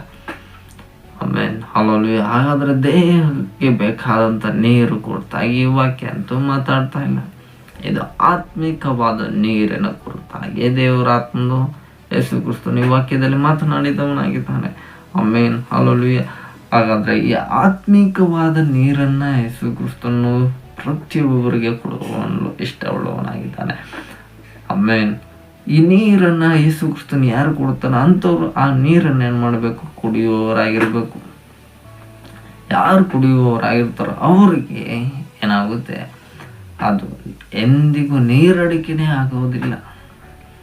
Amen, hallelujah. ಈ ವಾಕ್ಯ ಒಂದು ಸಮಾರ್ಯದ ಸ್ತ್ರೀಗೆ ಹೇಳ್ತಾ ಇದ್ದಾನೆ ಯೇಸು ಕ್ರಿಸ್ತ. ಆ ಸಮಾರ್ಯದ ಸ್ತ್ರೀ ಬಾವಿ ಹತ್ರ ಬಂದಿದ್ದಾಳೆ, ನೀರು ಸೇದ್ಕೊಂಡು ಮನೆಗೆ ಹೋಗಿ ತಗೊಂಡೋಗೋಣ ಅಂತ. ಅದೇ ಟೈಮ್ಗೆ ಯೇಸು ಕ್ರಿಸ್ತನು ಕೂಡ ಬಂದ್ಬಿಟ್ಟಿದ್ದಾರೆ. ಆಮೇಲೆ ಹಲ್ಲೆಲೂಯಾ. ಯೇಸು ಕ್ರಿಸ್ತನ್ ಗೊತ್ತು, ಇವಳು ಲೋಕದ ನೀರನ್ನ ಸೇದಕ್ಕೆ ಬಂದಿದ್ದಾಳೆ. ಆದ್ರೆ ಯೇಸು ಸೇದಕ್ಕೆ ಬಂದವನೇ ನೀರು ಲೋಕದ ನೀರು ಸೇದಕ್ಕೆ ಬಂದಿಲ್ಲ. ಯೇಸು ಪರಲೋಕದ ನೀರನ್ನ ಸೇದಕ್ಕೆ ಬಂದಿದ್ದಾನೆ. ಆಮೇಲೆ ಹಲ್ಲೆಲೂಯಾ. ಅದೇ ಅಲ್ಲಿ ವ್ಯತ್ಯಾಸವುಳ್ಳಂತ ವಿಷಯವಾಗಿದೆ. ಹಾಗಾದ್ರೆ ಈ ದಿನ ಸಭೆ ಜನರು, ನೀವು ಸಭೆಗೆ ಬಂದಿರೋದು ಲೋಕದ ನೀರನ್ನ ಸೇದೋದಕ್ಕಲ್ಲ, ಲೋಕದ ನೀರು ಕುಡಿಯೋದಕ್ಕಲ್ಲ. ನಾವು ಪರಲೋಕದ ನೀರನ್ನ ಸೇದುವುದಕ್ಕೆ ಬಂದಿದ್ದೇವೆ, ಪರಲೋಕದ ನೀರನ್ನ ಕುಡಿಯುವುದಕ್ಕೆ ಬಂದಿದ್ದೇವೆ. ಅದಕ್ಕೋಸ್ಕರ ಬಂದವರು ಮಾತ್ರ ನಾವು ಕರವನ್ನು ತಟ್ಟುತ್ತಾ ದೇವ್ರ ನಾಮವನ್ನು ಮಹಿಮೆ ಪಡಿಸುವವರಾಗೋಣ. ಆಮೇಲೆ ಹಲ್ಲೆಲೂಯಾ. ಈ ಲೋಕದ ನೀರು ಕುಡಿದ್ರೆ ಬೆಳಗ್ಗೆ ಕುಡಿದ್ರೆ ಮಧ್ಯಾಹ್ನಕ್ಕೆಲ್ಲ ಬಾಯಾರಿಕೆ ಆಗಿರುತ್ತೆ, ಮಧ್ಯಾಹ್ನ ಕುಡಿದ್ರೆ ಸಾಯಂಕಾಲಕ್ಕೆಲ್ಲ ಬಾಯಾರಿಕೆ ಆಗಿರುತ್ತೆ, ಸಾಯಂಕಾಲ ಕುಡಿದ್ರೆ ರಾತ್ರಿ ಆಗೋಷ್ಟೊತ್ತಿಗೆ ಮತ್ತೆ ಬಾಯಾರಿಕೆ ಆಗಿರುತ್ತೆ, ಮತ್ತೆ ನಾವು ನೀರು ಕುಡಿತಾನೆ ಇರ್ತೀವಿ. ಆಮೇಲೆ ಹಲ್ಲೆಲೂಯಾ. ದಿನದಲ್ಲಿ ಎಷ್ಟೊತ್ತೆ ನೀರು ಕುಡಿತೀವೋ ನಮಗೆ ಗೊತ್ತಿರಲ್ಲ. ಆಮೇಲೆ ಹಲ್ಲೆಲೂಯಾ. ಕೆಲವರು ಗಂಟೆ ಒಂದೊಂದು ಸತೆ ನೀರು ಕುಡಿಯೋರು ಇರ್ತಾರೆ. ಆಮೇಲೆ ಕೆಲವರು 2-3 ಗಂಟೆ ಒಂದ್ಸತೆ ನೀರು ಕುಡಿಯೋರು ಇದ್ದೇ ಇರ್ತಾರೆ. ಆಮೇಲೆ ಹಲ್ಲೆಲೂಯಾ. ಹೀಗೆ ಲೋಕದ ನೀರನ್ನು ಕುಡಿದವನಿಗೆ 100% ದಾಹ ಆಗುತ್ತೆ. ಆದರೆ ಯೇಸು ಕ್ರಿಸ್ತನು ಹೇಳುತ್ತಾ ಇರುವಂಥ ನೀರು ಅದು ಲೋಕದ ನೀರಲ್ಲ, ಅದು ಪರಲೋಕದ ನೀರು, ಅದು ಜೀವ ಜಲದ ನೀರು ಆಗಿದೆ. ಆಮೇನ್, ಹಲ್ಲೆಲೂಯಾ. ಅಂತ ನೀರನ್ನು ಕುಡಿಯುವವರಿಗೆ ದೇವರು ಹೇಳ್ತಾ ಇದ್ದೇನೆ, ನಾನು ಕೊಡುವ ನೀರನ್ನು ಕುಡಿದವನಿಗೆ ಎಂದಿಗೂ ನೀರಡಿಕೆ ಆಗುವುದಿಲ್ಲ, ಎಂದಿಗೂ ಬಾಯಾರಿಕೆ ಆಗುವುದೇ ಇಲ್ಲ ಎಂಬುದಾಗಿ ದೇವರ ಆತ್ಮನು ಸಭೆಗಳಿಗೆ ಹೇಳುವುದನ್ನು ಕಿವಿಯುಳ್ಳವನು ಕೇಳಲಿ ಎಂಬುದಾಗಿ ಅಂತ ದರ್ಶನದಲ್ಲಿ ಆತನು ವಿಶೇಷವಾಗಿ ಮಾತನಾಡ್ತಾ ಇದ್ದಾನೆ. ಇಂಥ ನೀರನ್ನ ಸಭೆಯಾದ ನಾವು ಪ್ರತಿಯೊಬ್ಬರು ಕುಡಿಯಲೇಬೇಕು. ಆಮೇನ್, ಹಲ್ಲೆಲೂಯಾ. ಈ ಜೀವ ಜಲವನ್ನ ಕುಡಿದವನಿಗೆ ಎಂದಿಗೂ ನೀರಡಿಕೆ ಆಗುವುದಿಲ್ಲ ಎಂದು ದೇವರು ಯೇಸು ಕ್ರಿಸ್ತನು ಆತನ ಈ ವಾಕ್ಯದಲ್ಲಿ ಮಾತನಾಡ್ತಾ ಇದ್ದಾನೆ. ನಂತರ ಆತನ ಮುಂದುವರೆದು ಹೀಗೆ ಹೇಳ್ತಾ ಇದ್ದಾನೆ, ನಾನು ಅವನಿಗೆ ಕೊಡುವ ನೀರು ಅವನಲ್ಲಿ ಉಕ್ಕುವ ಹೊರತೆ ಆಗಿದ್ದು ಅದು ನಿತ್ಯ ಜೀವವನ್ನ ಉಂಟು ಮಾಡುವಂಥದ್ದಾಗಿದೆ. ಹಾಗಾದ್ರೆ ಎಂಥ ನೀರು ಅಂದ್ರೆ ಅದು ಯೇಸು ಕೊಡುವಂಥ ನೀರು ಅವನಲ್ಲಿ ಉಕ್ಕುವ ಹೊರತೆ ಆಗಿದ್ದು ಅದು ನಿತ್ಯ ಜೀವವನ್ನು ಉಂಟು ಮಾಡುತ್ತೆ. ಯೇಸು ಕೊಡುವಂಥ ನೀರನ್ನು ಕುಡಿದವನಿಗೆ ನಿತ್ಯ ಜೀವ ಉಂಟು. ಆಮೇಲೆ 100%. ಹಾಗಾದ್ರೆ ಯೇಸು ಕೊಡುವಂಥ ನೀರನ್ನು ಕುಡಿಯದವನಿಗೆ ನಿತ್ಯ ನರಕದ ದಂಡನೆ ಕೂಡ ಉಂಟು. ಆಮೇಲೆ ಹಲ್ಲೆಲೂಯಾ. ಈಗ ನೀವು ನಿತ್ಯ ಜೀವವಾದ ನೀರನ್ನು ಕುಡಿಯುವುದಕ್ಕೆ ಯೋಗ್ಯರಾಗಿದ್ದೀರೋ ಅಥವಾ ನಿತ್ಯ ನರಕದ ದಂಡನೆಗೆ ಯೋಗ್ಯರಾಗಿದ್ದರು ಎಂಬುದಾಗಿ ನಿಮ್ಮನ್ನು ನೀವು ಪರಿಶೀಲಿಸಿಕೊಳ್ಳಬೇಕು. ಯಾಕೆಂದರೆ ನಿಮ್ಮ ಜೀವಮಾನದ ಪ್ರತಿಯೊಂದು ದಿನಗಳು ನೀವು ದೇವರಲ್ಲಿ ನಡೀತಾ ಇದ್ರೋ ಅಥವಾ ಲೋಕದಲ್ಲಿ ನಡೀತಿದ್ದೀರೋ, ಯೇಸುವಿನಂತೆ ಜೀವಿಸ್ತಿದ್ದೀರೋ ಅಥವಾ ಲೋಕದವರಂತೆ ಜೀವಿಸ್ತಿದ್ದೀರೋ, ನಿಮ್ಮ ಮಾತನಾಡುವಂಥ ಪ್ರತಿಯೊಂದೊಂದು ಮಾತುಗಳು, ಭಾಷಾ ಶೈಲಿಗಳು ಅದು ಯೇಸುವಿನ ರೀತಿಯಲ್ಲಿದೆಯೋ ಅಥವಾ ಲೋಕದ ಜನರ ರೀತಿಯಲ್ಲಿದೆಯೋ ಎಂಬುದಾಗಿ ನಿಮ್ಮನ್ನು ನೀವು ಪರಿಶೀಲಿಸಿಕೊಳ್ಬೇಕು. ಯಾಕೆಂದರೆ ಯೇಸುವನ್ನು ನಂಬುವವನಲ್ಲಿ ನಿತ್ಯ ಜೀವ ಉಂಟಾಗುತ್ತೆ. ಯೇಸು ಕೊಡುವಂಥ ನೀರನ್ನು ಕುಡಿಯುವವನಿಗೆ ಅದು ನಿತ್ಯ ಜೀವವನ್ನು ಉಂಟು ಮಾಡುವಂಥದ್ದಾಗಿದೆ.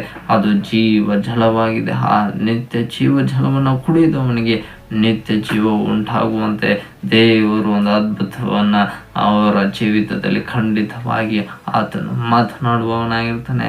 ಅವರ ಜೀವಿತದಲ್ಲಿ ನಿತ್ಯ ಜೀವವನ್ನ ಯೇಸು ಕ್ರಿಸ್ತನು ಕೊಡುವುದಾದರೆ ಅವರು ಶಾಶ್ವತವಾಗಿ ಬದುಕತಕ್ಕಂತೆ ದೇವರು ಆಶೀರ್ವಾದ ಮಾಡಿದವನಾಗಿದ್ದಾನೆ.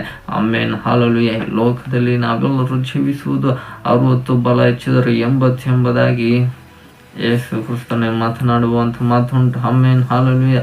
ಆದರೆ ಈಗ ಅಂತ್ಯ ಕಾಲದಲ್ಲಿ ಎಲ್ಲ ನಾವು ಜೀವಿಸ್ತಿರೋದೇ ಅಲ್ವೋ, ಆಗ ಈಗ ಇರೋದು ನಾವು ಅಂತ್ಯ ದರ್ಶನಗಳಲ್ಲಿ ಈಗಿನ ಟೈಮಿಂಗ್ ಪ್ರಕಾರ ಹೇಳೋದಾದ್ರೆ ಈಗ 40, 50, 60ರಲ್ಲೋ ಎಷ್ಟೋ ಜನ ಹೊರಟೋದವರು ಕೂಡ ಇದ್ದಾರೆ, ಕೆಲವರು 70-80 ಎಲ್ಲದರಲ್ಲೂ ಬದುಕಿರೋರು ಕೂಡ ಇದ್ದಾರೆ.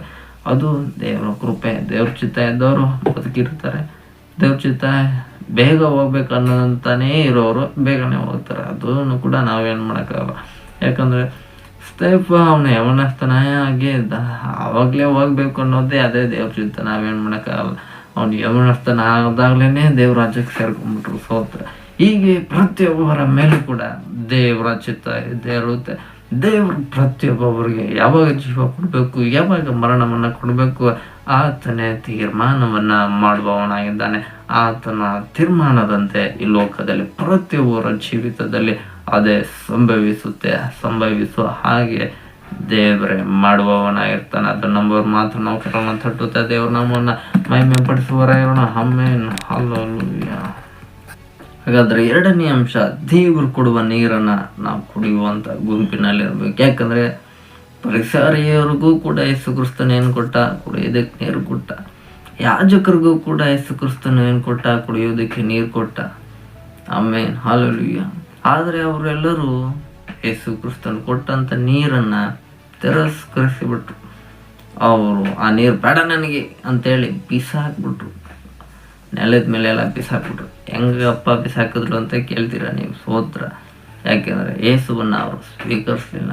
ಆದರೆ ಯೇಸುವಿನ ಶಿಷ್ಯರು ಸ್ವೀಕರಿಸಿದ್ರು, ಊರಿನ ಅನೇಕರು ಸ್ವೀಕರಿಸಿದ್ರು. ಆಮೇಲೆ ಹಾಲಲ್ಲಿ ಇವರು ಪರಿಸರ ಯಾಜಕರು ಯೇಸು ಕೊಟ್ಟಂಥ ನೀರನ್ನು ಕುಡಿಲಿಲ್ಲ. ಅಂದರೆ ಯೇಸು ಹೇಳಿದ ಮಾತಿಗೆ ಅವ್ರಿಗೂ ವಿಧೇಯರಾಗಿರಲಿಲ್ಲ. ಅವರು ಅವಿಧೇಯರಾಗೇ ನಡೆದರು. ನೀನು ಕೊಡೋ ನೀರನ್ನ ನಾವು ಕುಡಿಯಲ್ಲ ಕಣಯ್ಯ ಅಂತಾನೇ ಡೈರೆಕ್ಟ್ ಆಗಿ ಮಾತಾಡ್ಬಿಟ್ರು. ಆಮೇನ್, ಹಲ್ಲೆಲೂಯಾ. ಇಂಡೈರೆಕ್ಟ್ ಆಗಿಯೂ ಕೂಡ ಅನೇಕರು ಮಾತನಾಡಿದವರು ಉಂಟು. ಆಮೇನ್, ಹಲ್ಲೆಲೂಯಾ. ಹಾಗಾಗಿ ಅವರಲ್ಲಿ ಏನು ಉಂಟಾಗಲ್ಲ? ನಿತ್ಯ ಜೀವ ಜಲ ಅವರಲ್ಲಿ ಉಂಟಾಗಲ್ಲ. ಹಾಗಾಗಿ ಅವರು ನಿತ್ಯ ನರಕದ ದಂಡನೆಗೆ ಗುರಿಯಾಗಬಹುದು. ಆಮೇನ್, ಹಲ್ಲೆಲೂಯಾ. ಆದ್ರಿಂದ ಯೇಸು ಕ್ರಿಸ್ತನು ಕೊಡುವಂತ ನೀರನ್ನ ಕುಡಿಯುವಂತ ಗುಂಪಿನಲ್ಲಿ ಏನಿದೆಯೋ, ಅಥವಾ ನೀರು ಬೇಡ ಎಂದಾಗಿ ಪರಿಸೆಯರು ಅಥವಾ ಯಾಜಕರು ಹೇಳಿದಂತೆ ನೀವು ಆ ನೀರನ್ನು ಕುಡಿಯದೆ ಬಿಟ್ಟು ಬಿಡ್ಬೋದು. ನಿಮಗೆ ಎರಡೂ ಕೂಡ ಆಪ್ಷನ್ ಇದೆ. ಏಸು ಕೊಡುವಂಥ ನೀರನ್ನು ಕುಡಿದವನಿಗೆ ನಿತ್ಯ ಜೀವ ಉಂಟು. ಏಸು ಕೊಟ್ಟಂಥ ನೀರನ್ನು ಕುಡಿಯದೇ ಇರುವಂಥವರಿಗೆ ದಂಡನೆ ಫಿಕ್ಸ್ ಆಗೋಗ್ಬಿಟ್ಟಿದೆ. ಇದು ದೇವರೇ ಫಿಕ್ಸ್ ಮಾಡಿದ್ದಾನೆ. ನಾನಂತೂ ನಮಗೂ ಅದಕ್ಕೂ ಗೊತ್ತಿಲ್ಲ. ಆಮೇನ್, ಹಲ್ಲೆಲೂಯಾ. ದೇವರು ಹೇಳಿರುವಂಥ ವಾಕ್ಯವೇ ಆಗಿದೆ. ನನ್ನನ್ನು ನಂಬುವವನಿಗೆ ನಿತ್ಯ ಜೀವ ಉಂಟು, ನನ್ನನ್ನು ನಂಬದೇ ಇರುವವನಿಗೆ ನಿತ್ಯ ನರಕದ ದಂಡನೆ ಉಂಟು ಎಂಬುದಾಗಿ. ಆಮೇನ್, ಹಲ್ಲೆಲೂಯಾ. ಹಾಗಾಗಿ ದೇವರು ಕೊಡುವಂಥ ನೀರನ್ನು ಕುಡಿಯೋ ಗುಂಪಿನಲ್ಲಿ ಬ್ರದರ್ಸ್ ಸಿಸ್ಟರ್ಸ್ ನೀವಿದ್ದೀರೋ ಇಲ್ವೋ ಎಂಬುದಾಗಿ ನಿಮ್ಮನ್ನು ನೀವು ಪರಿಶೀಲಿಸ್ಕೊಳ್ಳಿ. ನಿಮ್ಮ ಕುಟುಂಬ ದೇವರು ಕೊಡುವಂಥ ನೀರನ್ನು ಕುಡಿಯೋ ಗುಂಪಿನಲ್ಲಿ ಇದೆಯೋ? ದೇವರ ವಾಕ್ಯದಲ್ಲಿ ಇದೆಯೋ? ದೇವರ ವಾಕ್ಯಕ್ಕೆ ವಿಧೇಯವಾಗ್ತಾ ಇದೆಯೋ, ಅವಿಧೇಯರಾಗ್ತಾ ಇದ್ದೀರೋ ಎಂಬುದಾಗಿ ನಿಮ್ಮನ್ನು ನೀವು ಪರಿಶೀಲಿಸ್ಕೊಳ್ಳಿ. ಯಾಕಂದರೆ ದೇವರ ವಾಕ್ಯಕ್ಕೆ, ದೇವರ ಮಾತಿಗೆ ನೀವು ವಿಧೇಯರಾಗಿ ನಡೆದಾಗ ದೇವರು ಕೊಡುವಂಥ ನೀರನ್ನು ನೀವು ಕುಡಿದು ಅದರಂತೆ ನಡೀತಿದ್ರೆ, ಜೀವಿಸ್ತಿದ್ರೆ ಎಂಬುದಾಗಿ ಸೂಚಿಸುತ್ತೆ. ದೇವರ ವಾಕ್ಯಕ್ಕೆ ವಿರೋಧವಾಗಿ, ದೇವರ ಮಾತಿಗೆ ವಿರೋಧವಾಗಿ ನೀವು ನಡೆಯುವುದಾದರೆ ದೇವರು ಕೊಡುವಂಥ ನೀರನ್ನು ನೀವು ಕುಡಿದಿಲ್ಲ, ನೀವೆದನ್ನು ತೊಳೆಯೋದಕ್ಕೂ ಉಪಯೋಗಿಸ್ಬಿಟ್ಟಿದ್ದೀರ ಅನಿಸುತ್ತೆ, ಅಥವಾ ಚೆಲ್ಬಿಟ್ಟಿದ್ದೀರಾ ಅಂತಾನೆ ಅನಿಸುತ್ತೆ. ಆಮೇನ್, ಹಲ್ಲೆಲೂಯಾ. ಹಾಗಾಗಿ ನಿಮ್ಮ ಜೀವಿತಗಳು ಅದಕ್ಕೆ ಬೆಸ್ಟ್ ಎಕ್ಸಾಂಪಲ್ ಆಗಿರಬೇಕು. ಅದಕ್ಕೆ ಉದಾಹರಣೆ ಆಗಿದೆಯೋ ಇಲ್ಲವೋ ಎಂಬುದಾಗಿ ನಿಮ್ಮನ್ನು ನೀವು ಪರಿಶೀಲಿಸ್ಕೊಳ್ಳಿ. ಯಾಕೆಂದರೆ ದೇವರು ಕೊಡುವಂಥ ನೀರನ್ನು ನೀವು ವ್ಯರ್ಥ ಮಾಡக்கூಡದು. ಆಮೇನ್, ಹಲ್ಲೆಲೂಯಾ. ದೇವರು ಕೊಡುವಂಥ ನೀರನ್ನು ಸರಿಯಾಗಿ ಪ್ರತಿಯೊಬ್ಬರು ಉಪಯೋಗಿಸುವ ಗುಂಪಿನಲ್ಲಿ ನೀವು ಸೇರಿರಬೇಕು. ಆಮೇನ್, ಹಲ್ಲೆಲೂಯಾ. ಯಾಕೆಂದರೆ ಅದು ನಿತ್ಯ ಜೀವದ ನೀರಾಗಿದೆ. ಯೇಸು ಕೊಡುವಂಥ ನೀರು ಏನಾಗಿದೆ? ಅದು ನಿತ್ಯ ಜೀವ. ಅದು ಬಹಳ ಬೆಲೆ ಬಾಳುವಂಥ ಅದು. ಆಮೇನ್, ಹಲ್ಲೆಲೂಯಾ. ಯಾಕಂದರೆ ಯೇಸು ಕ್ರಿಸ್ತನು ಈ ಲೋಕದಲ್ಲಿ ಎಲ್ಲರಿಗೋಸ್ಕರ ಪ್ರಾಣ ಕೊಟ್ಟಿದ್ದು.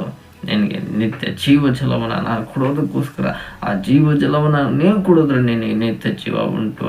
ಆ ಜೀವ ಜಲವನ್ನು ಕುಡಿಯದೇ ಇದ್ದರೆ ನಿನಗೆ ನಿತ್ಯ ಜೀವ ಇರೋದಿಲ್ಲ ಎಂಬುದಾಗಿ ಯೇಸು ಕ್ರಿಸ್ತನು ಹೇಳಿದ್ದಾನೆ. ಆದ್ದರಿಂದ ಆ ಜೀವ ಜಲವನ್ನು ಕುಡಿಯುವವರ ಅಂತ ಗುಂಪಿನಲ್ಲಿ ನೀವು ಇರಬೇಕು, ನಿಮ್ಮ ಕುಟುಂಬಗಳು ಇರಬೇಕು. ಆಮೇನ್, ಹಲ್ಲೆಲೂಯಾ. ದೇವರು ಕೊಡುವ ನೀರನ್ನು ನಾವು ಕುಡಿಬೇಕು. Drink the water that god gives.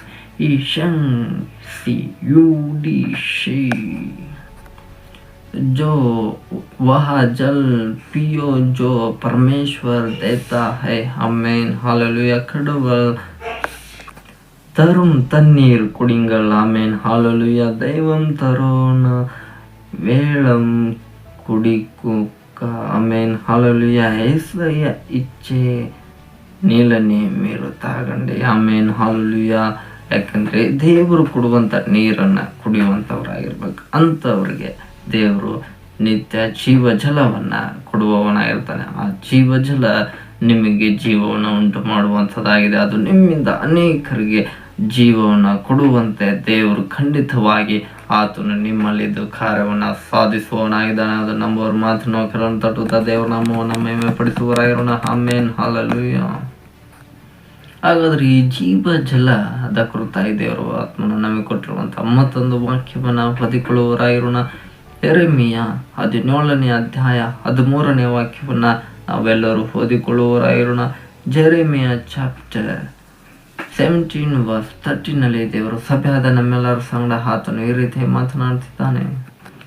O Lord, the hope of Israel, all that forsake thee shall be ashamed, and they that depart from me shall be written in the earth, because they have forsaken the Lord, the fountain of living waters.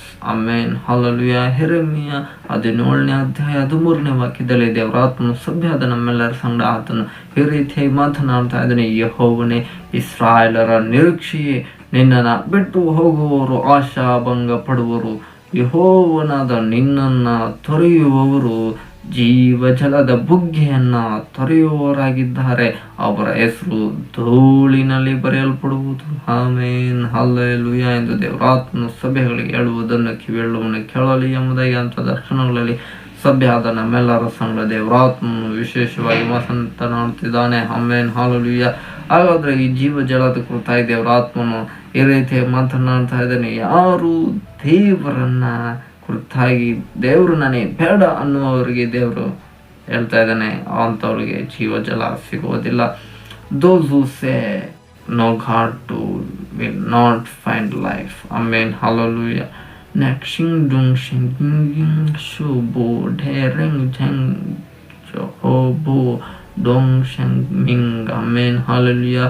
जो लोग ईश्वर को नहीं कहते उन्हें जीवन నది నై మిలేగా. Amen hallelujah. దేవుడు నాకు వద్దు అని చెప్పేవారికి జీవ జల అని దొరకదు. Amen hallelujah. ಹಾಗಾದ್ರೆ ದೇವರು ನನಗೆ ಬೇಡ ಅನ್ನೋವರಿಗೆ ಏನು ಸಿಗೋದಿಲ್ಲ ಅಂದ್ರೆ ಅವ್ರಿಗೆ ಜೀವ ಜಲ ಸಿಗೋದೇ ಇಲ್ಲ. Amen hallelujah. ಅದ್ರ ಕುರಿತಾಗಿ ದೇವರು ಈ ರೀತಿಯಲ್ಲಿ ಮಾತನಾಡ್ತಾ ಇದ್ದಾನೆ. ಯೆಹೋವನೇ, ಇಸ್ರಾಯೇಲರ ನಿರೀಕ್ಷೆ. ಆಮೆನ್. ನಿಮ್ಮ ನಿರೀಕ್ಷೆ ಯಾರಾಗಿದ್ದಾರೆ? ದೇವರಾಗಿದ್ದಾನೆ. ಹಾಗಾದ್ರೆ ದೇವರು ಬೇಕು ಎಂಬುದಾಗಿ ಬಂದಿರುವಂಥ ನಾವು ದೇವರನ್ನ ನಂಬಿದ್ದೇವೆ.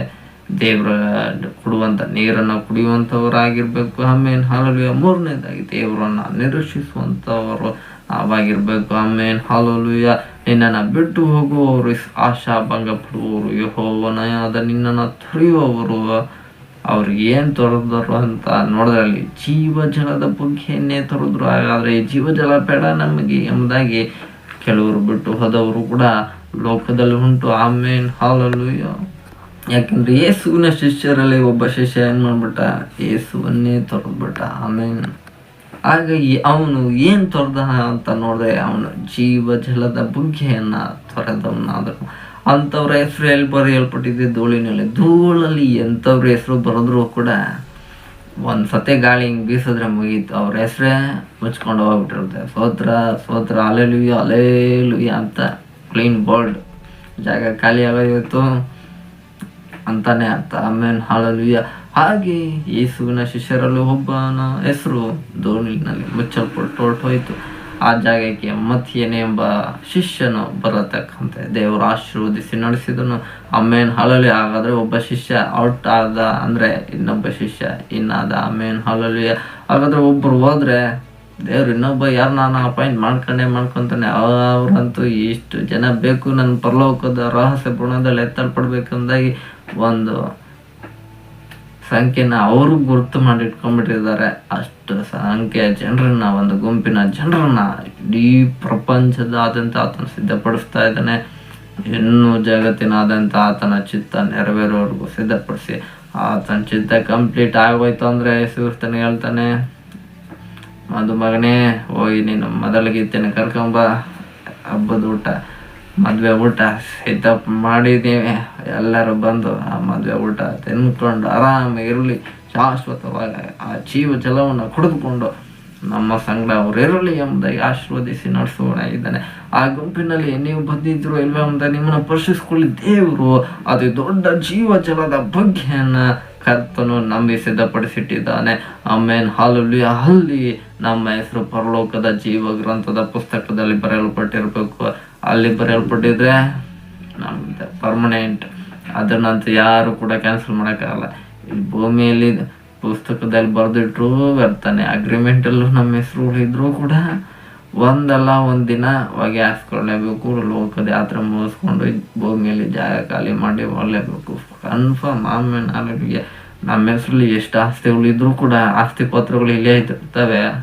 ಪರಲೋಕದಲ್ಲಿ ಯಾವುದು ಕೂಡ ಸೇರಲ್ಲ, ಸೇರಕ್ಕೆ ಬಿಡೋದು ಇಲ್ಲ. ಆಮೇಲೆ ನಾಲ್ಕು, ಯಾಕಂದ್ರೆ ಪರಲೋಕದ ವಿಷಯಗಳು ಮಾತ್ರ ಪರಲೋಕದಲ್ಲಿ ಪ್ರವೇಶ ಮಾಡುತ್ತೆ. ಲೋಕದ ವಿಷಯಗಳು ಅದು ಲೋಕದಲ್ಲೇ ಅಂತ್ಯವಾಗೋಗುತ್ತೆ. ಆಮೇಲೆ ಹಾಲುಲಿಯ.